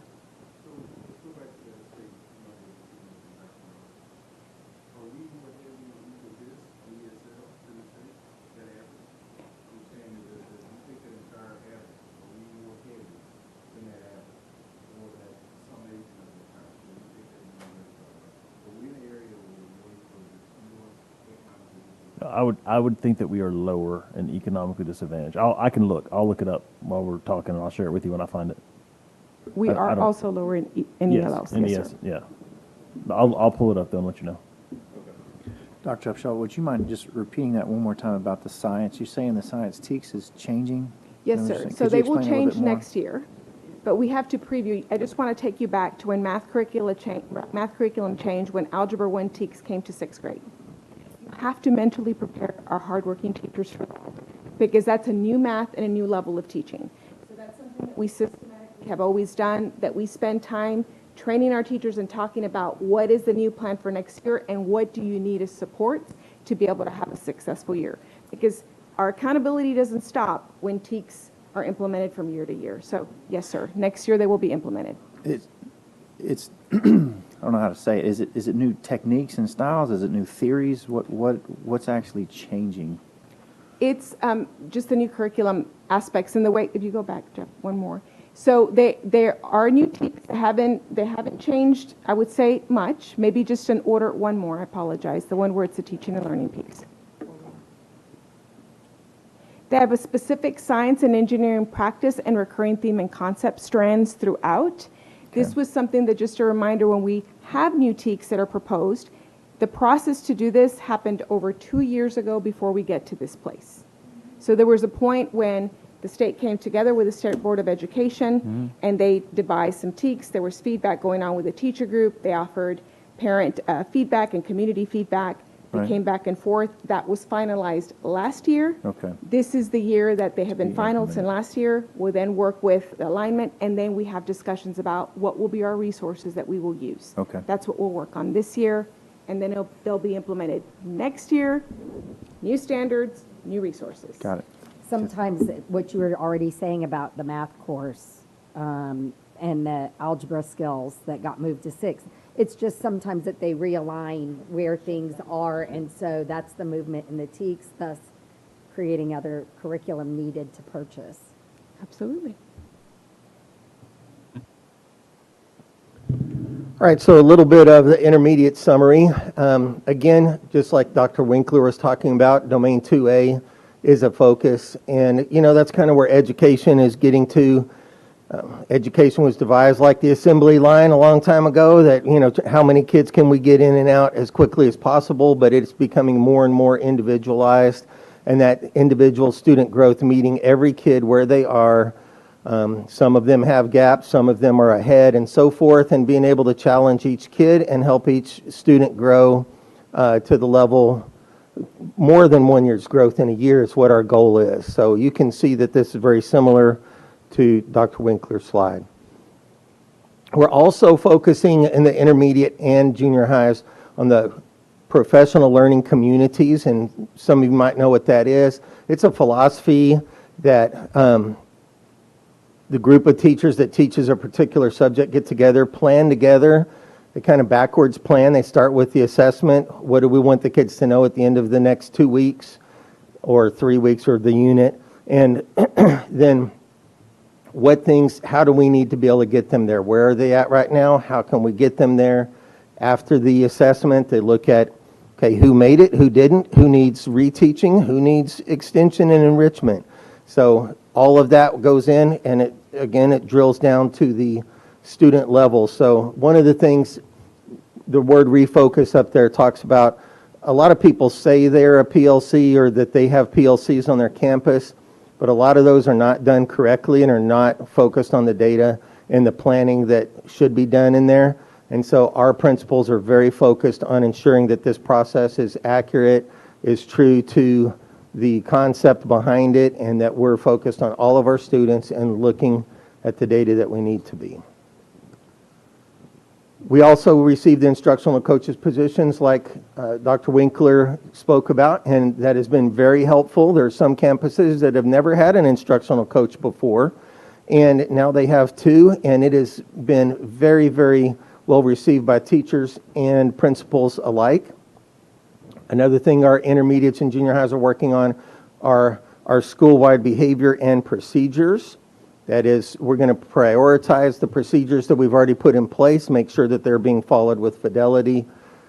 Look at those procedures, observe them, collect data on them, and then decide which ones need to be retaught, which procedures might need to be looked at, again, in a different light.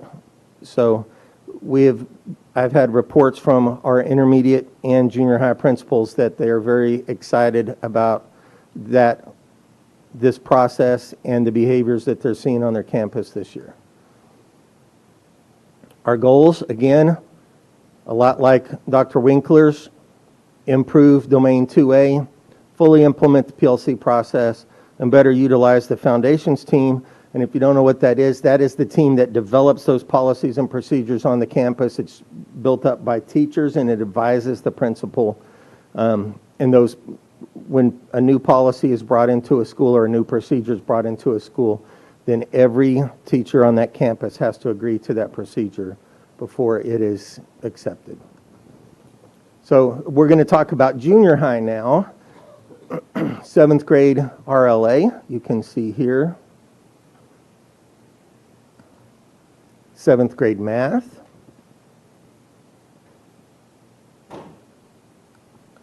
8th grade language arts.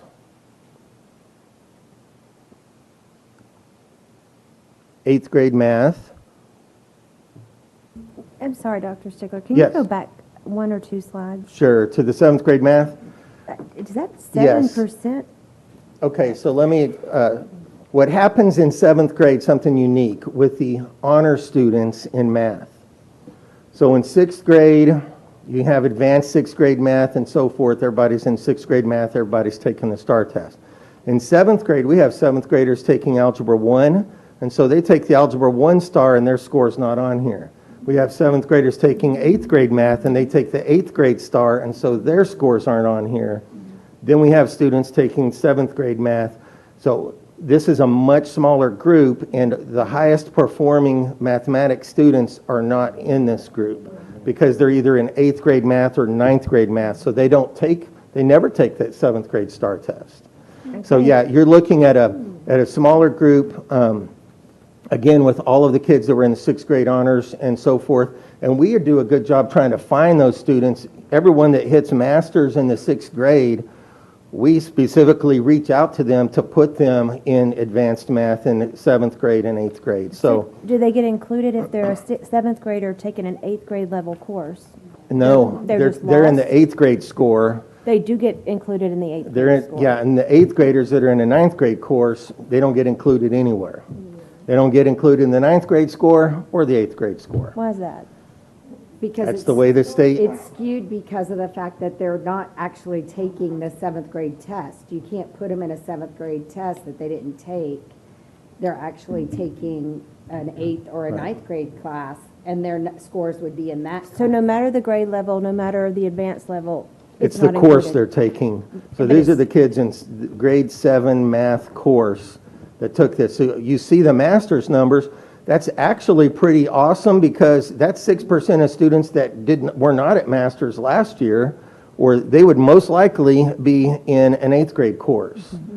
And they're hitting masters already. The same thing with the meet. So that's actually, we're a lot closer to the state level here, but that's because of such a robust advanced math program in our district as opposed to the state. You see those numbers a lot closer. With some of the other slides, we're a lot higher than the state. Do you have an idea of how many students we're not counting for our For STAR the- exams? So are that would be in- how many are in Algebra 1 in the 8th grade. They all count towards the district. When you see the scores, they all count. What we're talking about is when you see like for junior high, it's not separated out for Algebra 1. So they count, but there's not a separate slide for 8th graders in Algebra 1. Does that make sense? It's And really those scores don't get complicated. counted for the high school Algebra 1 test That's for either. the district. Yeah. You could add that to my weird transition I table. was going to Sorry. say, I know it's just like one more thing, but maybe for us, it would be just a good thing to see how many we're not accounting for that are actually a bonus to So- us. What- They're They count in the district. right, But I yes, mean, I in can this get you those 7th numbers. So it's Yeah. probably Right. a minimum of 150 on every junior high campus and going up to 600 or 700. So, but that was a very good question. So you can see the 8th grade math is a lot different. The numbers are a lot higher than the state here. And again, that's with a lot of the 8th graders not in this score, but there's 7th graders that are showing up in here. We'll make sure to get it broken out for you, and we'll send it to you. And we didn't make a slide for it, and we missed that. We apologize. We'll get it to you. Here's 8th grade. Oh. Here's 8th grade science. 8th grade social studies. This is probably the hardest test out of every STAR test.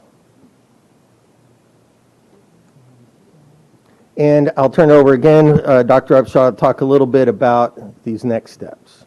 I'm going to interrupt just real quickly. Trustee Dungan, I have to say, that was a pretty good catch because that slide went by pretty fast. And while I recognize, because I'm used to seeing them, that was really a good catch because I didn't even think about it because I'm used to seeing them. So good job. So looking at 8th grade, it's the first band where we add the 8th grade social studies. And I would agree with Dr. Stickler on the 8th grade social studies being the hardest test. I took it myself. I will not tell you my passing score. It is a lot of concepts. But something interesting about reading and language arts when we get to this grade level is previously when we designed our curriculum maps, what we had called scope and sequences before, they were very broad. And we intentionally this year focused on making sure there were alignment. We worked with teachers this summer and were able to provide them more resources. But what we also learned was students weren't able to take what they learned in one genre of text and transform it to the other. Let's say, for example, if I'm very good at nonfiction text, then when you test me on poetry, I can't cross-put those skills. So we had to intentionally make sure that we were doing that, and we assisted our campuses. Also, like we mentioned before, those extended constructed responses for 7th grade, that's something that we had to intentionally help our 7th grade teachers with being able to work that process into their curriculum. Now let's go back to what Dr. Stickler just talked about, those on-level, grade level students. The 7th grade students that are on level, that's 62%, and then the on-level 8th grade students, those 62% that then move to 8th grade, not our Algebra 1 testers in 8th grade. They deserve better performance too. So we have to intentionally look at the way the curriculum is delivered, the way, if you didn't learn it this way before, we have to look at it differently. So we have worked on what's called a content and planning reboot. We have worked with every 7th and 8th grade teacher in our school district individually on campus to go over these components when they're lesson planning. The objective, the why, the prior knowledge, all those things that might be the gaps that where we could move that performance above a 62%. 1 inch, 5% each year would help us capture more students. In addition to that, Dr. Stickler, if you mind just clicking? We already talked about science and the new TEKs that we're addressing, but then the social studies update here. Just like Trustee Odenweller said before, when we realign curriculum in the state, we sometimes don't necessarily offer new concepts. It's more about, well, maybe that wasn't appropriate to teach in the 3rd grade. Maybe we need to move that to the 4th grade. That kind of conversation happens. Well, the most important content for 8th grade performance is in 4th and 7th grade. So intentionally going back and re-helping our teachers in those grade levels say, don't skip this unit. We need to make sure that we have those skill sets because that's what then gets built upon in 8th grade to that higher level thinking skill that's tested at a higher level. So we have to make sure we learn that basic concept in that earlier grade level for us to perform better on that test. We also added a new social studies coach that can specifically focus on junior high. I just want to put it out there. There are 3 coaches in this department at the district. There are no social study coaches on the at the campus level for all, how many campuses do we have? Yeah, 70. So to spread that, well, 1 additional person could then help us increase this performance because previously that social studies person was working all junior high campuses and all high school campuses. So that's been an addition. I have a quick question on that. And there's also an element of the students that are not approaching or they don't score high enough on their STAR testing. They're being pulled out for extra. Isn't that some sort of legislation as well? Yes, ma'am. So that's in addition to what you're talking about. Yes, ma'am. And I didn't want to interrupt at the portion when Trustee Duncan had said, so what happens if we move a student that didn't have approaches to that next grade level? Mm-hmm. So under previously called House Bill 45 now House Bill 1416, which we have decided not to call it a House bill. We're going to call it accelerated instruction because that's the purpose of it, right? And what that looks like, it's better to map it for our teachers to make it a best practice. Students that did not perform at that approaches level are required to have a certain amount of hours to be able to work with them and a systematic plan to refill those gaps of what they didn't get so then they're able to grasp the next grade level curriculum. So they're almost getting what we call double dip. They're getting the help here and then they're getting our small group. So they get twice intervention. Twice the fun. Yes. Yeah. Are we calculating the outcomes on that? Actually, we do. When Dr. Medford mentioned to you at the beginning in our overall accountability, that is part of domain 2A. So we do receive additional points for accelerated learners that were under that provision. We receive points we move them to that next level. So yes, we do. We track them. Okay. Good to know. Yeah. So with our junior high summary, we do, just like intermediate, have been focusing on the PLC process and domain 2A with that focus on individual student growth. I want to say thank you to the board for the new associate principal positions that have been approved for the junior highs. A lot of our junior highs are a lot bigger than high schools in other districts, and that was a very needed position. Principals feel much freer to get into classrooms more and aren't getting called back to the office for all of the behind-the-scenes paperwork and so forth that they were kind of stuck doing. So I think it's a really good situation going forward. And again, thank you for approving those instructional coach positions. And then obviously, just like the intermediates, the school-wide behavior procedures, we're looking at those. Moorhead's a great example. They had a new building, So we wanted to be really focused when 7th graders going to 8th grade, but going to a new build, that's another transition, having a brand new building. How are we going to, teachers aren't used to this building. We haven't found all the places where kids can congregate yet and so forth. So we really wanted to focus on that, and Moorhead did with their foundations team and their entire staff, and actually moving into that new building, which could cause some chaos and some higher numbers of referrals and so forth. They have a 48% less referrals than they did last year. So kudos to them and their foundations team for their hard work. All right, our goals, again, they're the same as intermediate, focused on that PLC process, the foundations teams, and the domain 2A individual student growth scores. So now I'm going to turn it over to Dr. Povich and high schools. All right, President Hubert, members of the board, Dr. Knoll, before I get started on the data, I would just like to take this time to recognize and thank all our high school teachers and staff for all their hard work to help improve our scores for EOC and other indicators. As what you'll see for English 1 EOC, this is our freshman here. This had the greatest increase in the percentage approaches. They increased all the way across the board. They've done a lot of good job, a lot of hard work right here for our English 1. English 2, obviously this is our sophomore class here. They also went up on the 78 to the 81 on the approaches. Overall, they maintained on meets and masters. Algebra 1, and we've had a lot of discussion about this already, and it carries over to the high school. This is generally your freshmen, but please remember we have a lot of freshmen that are in Algebra 2 honors, Algebra 2 level, Geometry honors, and Geometry level that are not included in this score here. And so, but we are extremely excited about seeing where we're moving in the direction on our Algebra 1 students here. These are often our students that struggle in high school in general overall across. So we're very excited on our Algebra 1 scores on that one there. Biology is another freshman course, and our science teachers seem to year after year excel, and they keep pushing it, and you can see the scores there for our biology team. Again, another freshman course. U.S. history, and this is one that's interesting because unlike that history test we saw at the junior high, this traditionally has one of the highest scores of all the STAR scores. And our social studies teachers work extremely hard, and you can see those numbers. They weren't satisfied with the 95. They pushed it up to a 98 there. We went a little bit down on masters. I'm sure they'll rebound on that for us on that. All right, I'll turn it over to Dr. Upshaw to talk about teaching and learning. So what's intentional and different here that's not on the other junior high slides that I'll mention is we were intentional about creating a PSAT prep unit development that we shared with teams for our language arts.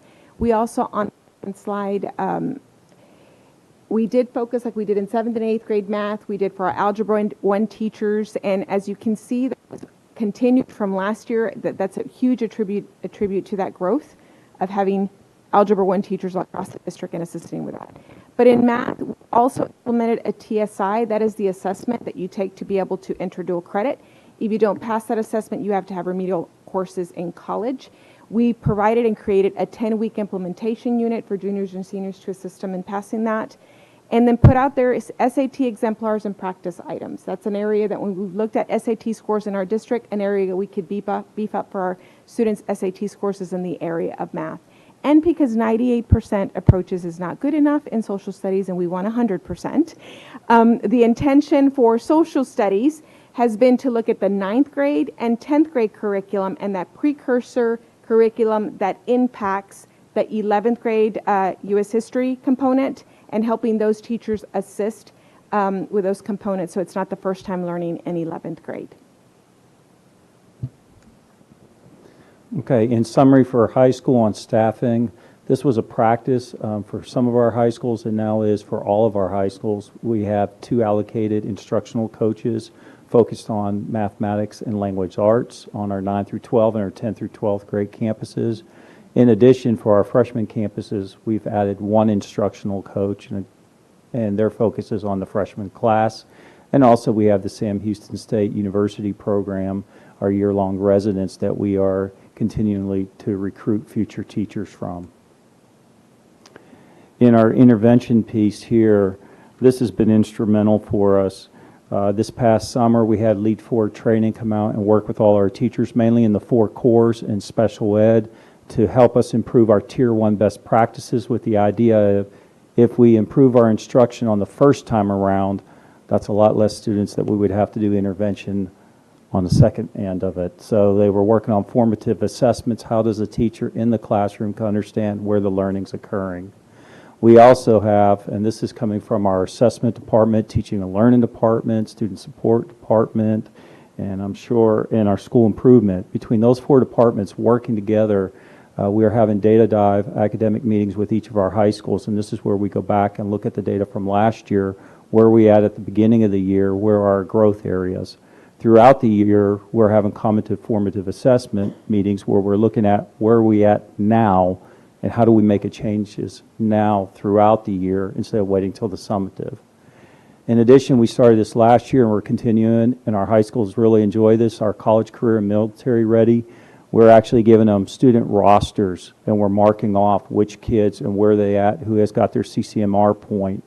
And that's instrumental on us. And by January, we already were down to find list for each high school and saying, these are the students that have the TSI, this is the one that has the CTE, and so forth. So it's really targeted down to the kid level on where we need to go to help improve in those areas.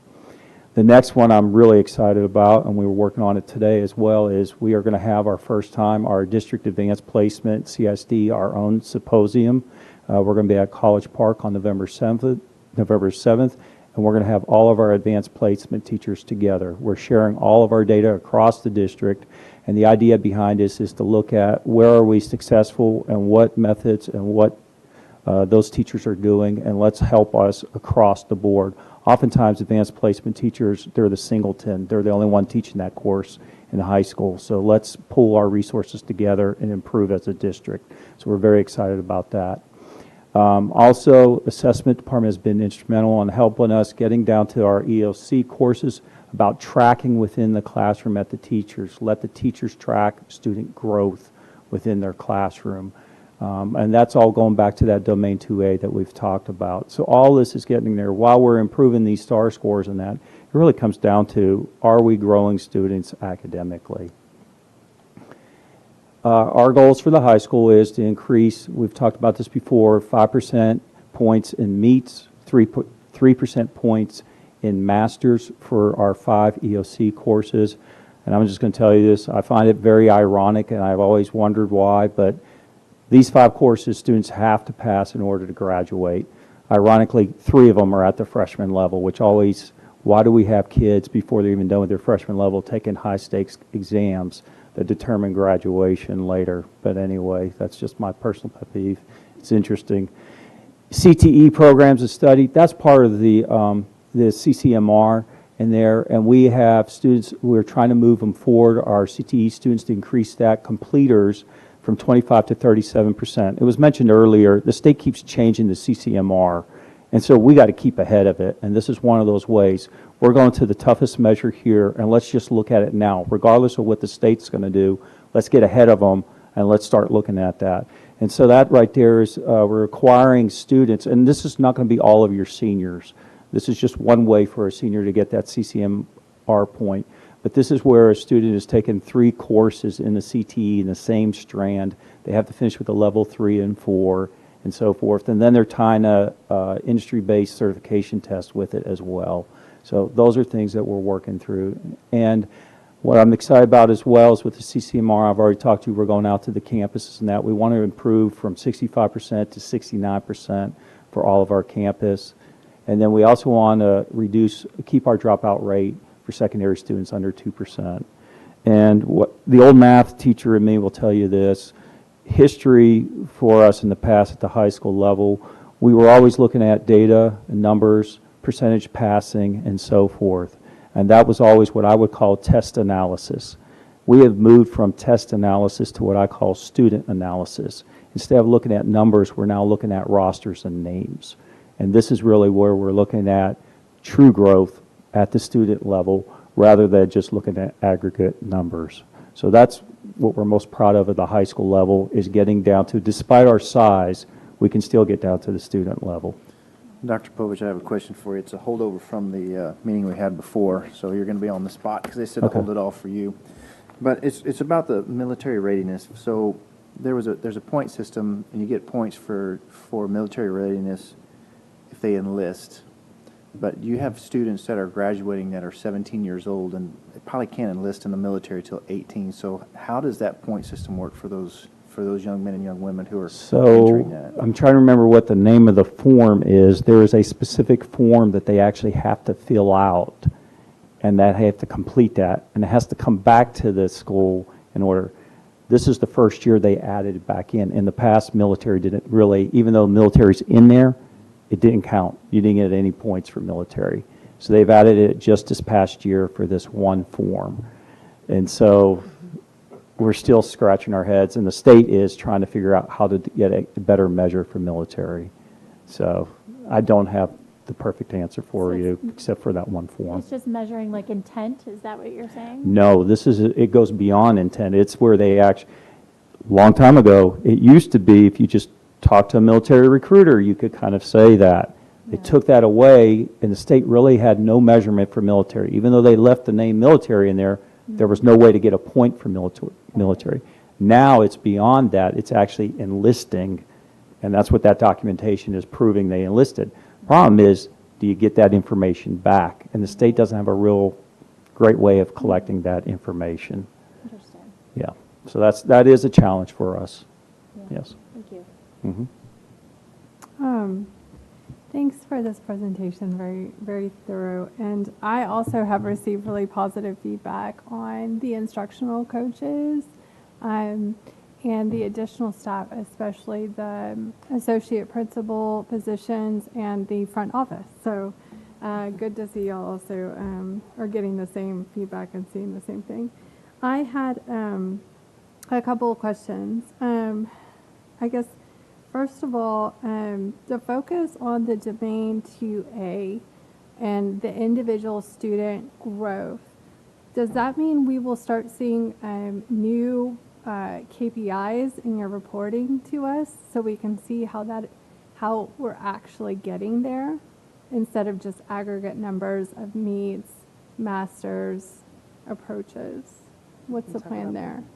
We will have that. That's the part of what we're waiting on. They're changing Okay. what the cut scores are right now. They're reevaluating those. And then as Okay. soon as we have those, we'll be able to show you where the campus was last year in that domain 2A and where they are now. That's actually the main piece that we're waiting on, which impacts domain 2 and 3, because that same growth matrix is in there. But we will absolutely, we'll come back to you once Right. we have all of those things, and then we'll start talking about the distinctions. If you Okay. remember those where they compare them to their 40-like campuses, all of that is what we're waiting on. But Okay. we will be able to share that with you. What we're doing now is we already know that's the best work. So that's why we've already started. So regardless of how the state decides to cut that, we know that each individual kid needs to move forward, which is why we're already out on campuses talking to them about the systems and different things they have, so that we're starting now to track that. And then whatever they set as the cut score, we Yeah. know that we're working with each kid individually. Yeah, and I mean, I fully support that, but I was missing the connection between being able to evaluate our success in this area and the data that we had to look at today. So good to know that's coming. Can I just add one more thing? Mr. Fuller's team has put together a data dashboard for each campus. And within that dashboard, they are recording for all of our levels. They're recording how they did on interim assessments that we talked about, how they're doing on campus assessments, how they're doing on district assessments.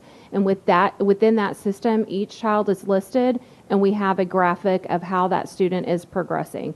So if there's a skill that they have a deficit in, we can see that right away. If they have a skill that they're really good at, we can see that as well. So we're able to track that throughout the year by individual student at each of our campuses, at each of the levels. It is actually Unreal. just an unreal document. Lauren's Lauren baby. Helfer is over there. And after those assessments, their team comes out, we're often there, and we go over that information, and that's how they come up with their intervention and enrichment plans as well, Yeah. on top of the accelerated learning that they're working on. That's great. That's great. And then it would probably be helpful to encourage our meetings to talk about student outcomes, maybe more than they do now, would be great to get some indicators, right, based on the initial assessments of how things are trending in that domain 2A, if you have that data readily available. Second question was on, this all centers around data, and on campuses, their like data rooms are often like a classroom with like really colorful index cards and really systems they understand how to interpret.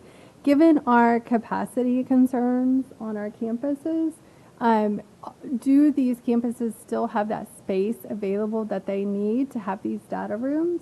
Is this a non-negotiable, or is this an issue?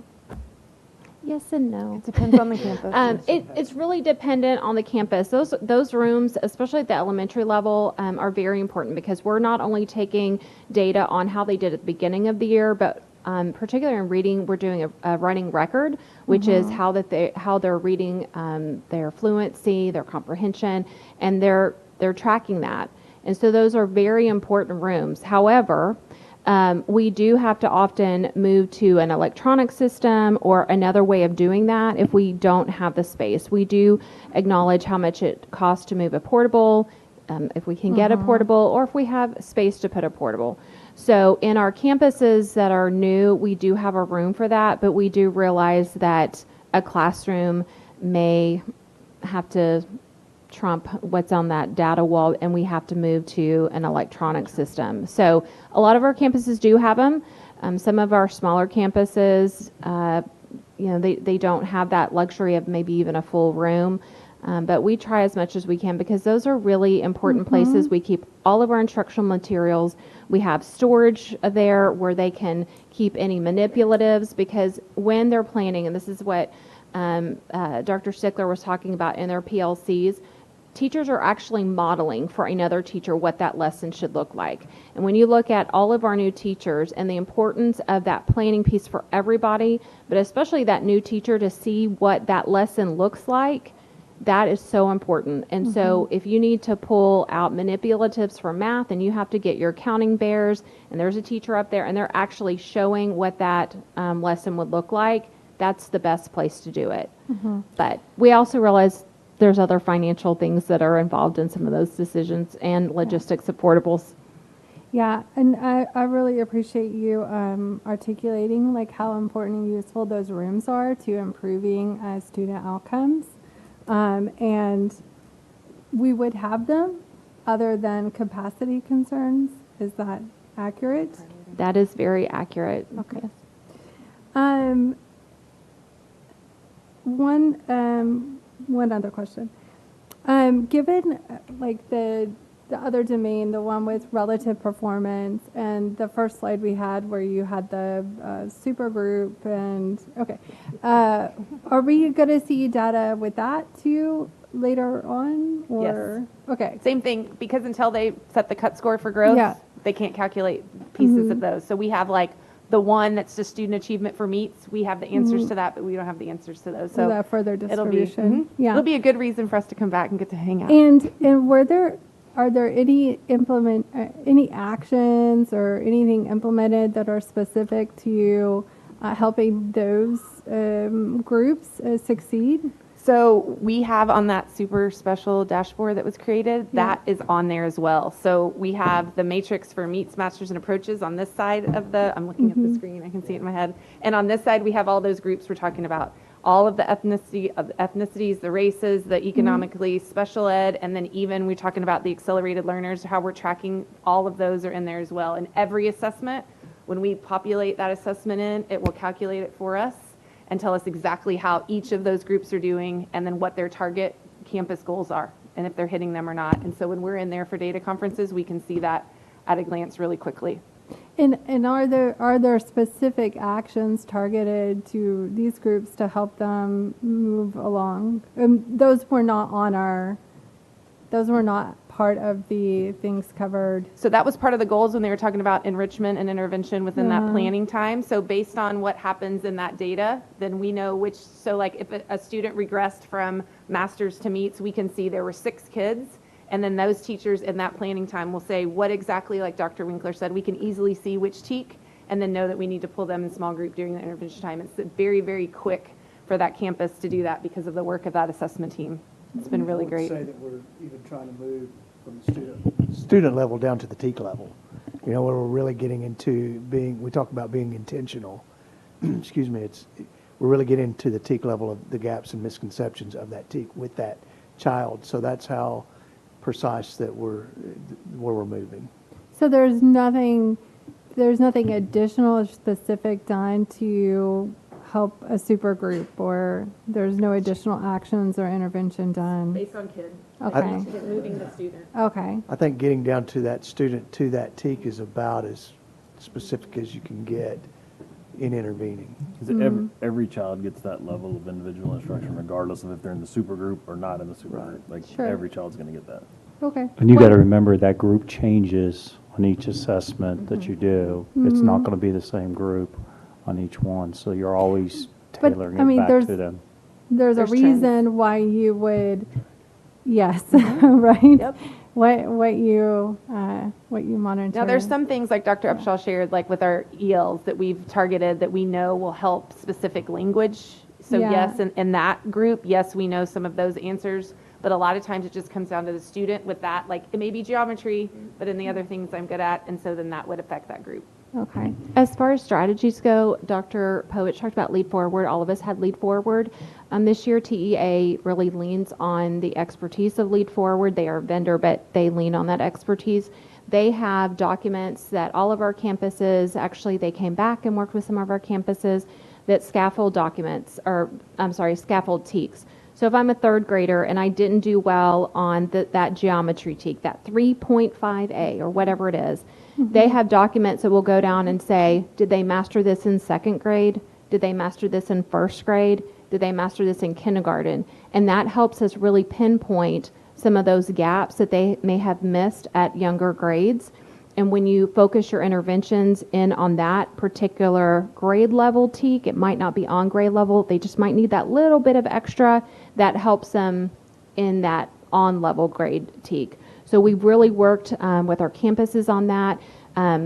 One of the things we were sharing the other day was there's an app for teachers. And when they're in class, if a student is struggling, they can scaffold that TEK down. They can also scaffold it up if we're working on a master student that we really kind of want to push forward with that same skill. They can also do the same thing to come back and make sure that they're targeting the right thing. I don't know if that helps. No, that helps a lot, and it shows like y'all started this with a reading of your CV, your resume, and it shows the amount of experience and expertise we have at this table, right? It shows in all of the actions you're taking and the results you get, and I think as a board we, would look to push our numbers, further higher and have higher masters. And so I would just ask y'all, is there something additionally at the board level we can do to support you in achieving those goals? I mean, I think at the elementary, the staffing that we talked about, the 22-to-1, it's huge for us.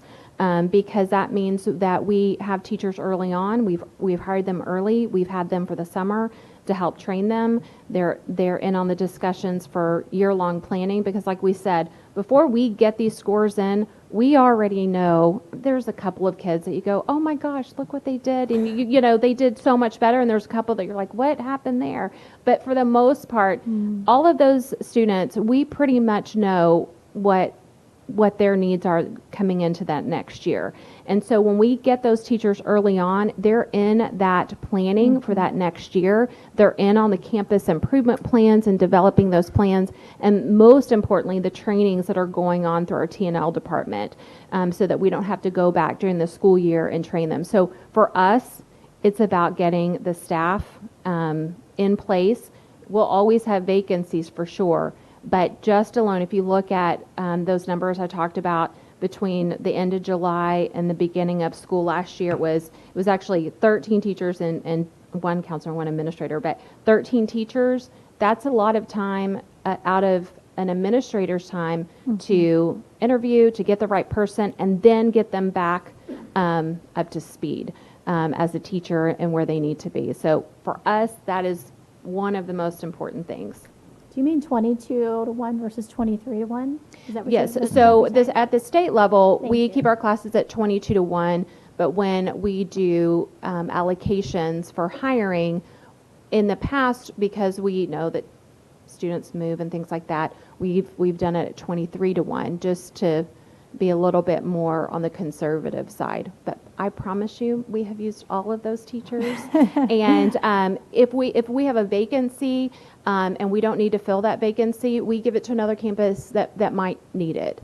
So we've been very mindful of how many teachers, that we have at the very beginning. And if we have to move a teacher, and it is one of the hardest things I think that we do, it is gut-wrenching. We look at where did maybe they want to go. Like, we just opened Hines. We had some teachers that wanted to go to Hines. Where do they live? And we try to work with them, as much as possible, but still staying true to children and what children need as a teacher in the classroom. If I can.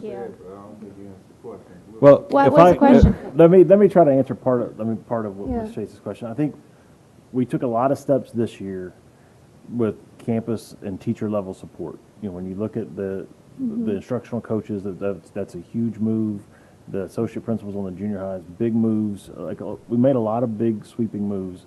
I think that we can identify some campuses probably still on the intermediate school side where we are short-staffed on the campus level. I think more globally now, where they're not going to answer this honestly, so I'm going to answer it for them, is we have worked hard on the campus level, but it's this level and their teams where we struggle. All good leadership models will tell you should have about 8 direct reports and 8 people that you're supporting, and Dr. Stickler has 16 people or 16 schools in his division.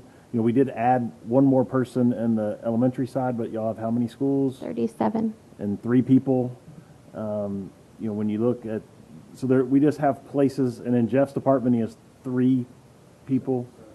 Yeah, so there's those, I think, is that next level of that, when principals need help, when teachers need help, principals need help, we're getting better, because 4 years ago we didn't even have Jeff's department. So we're getting better, but it's that next level of who's there to help them. Bless you, Bless you, Paula.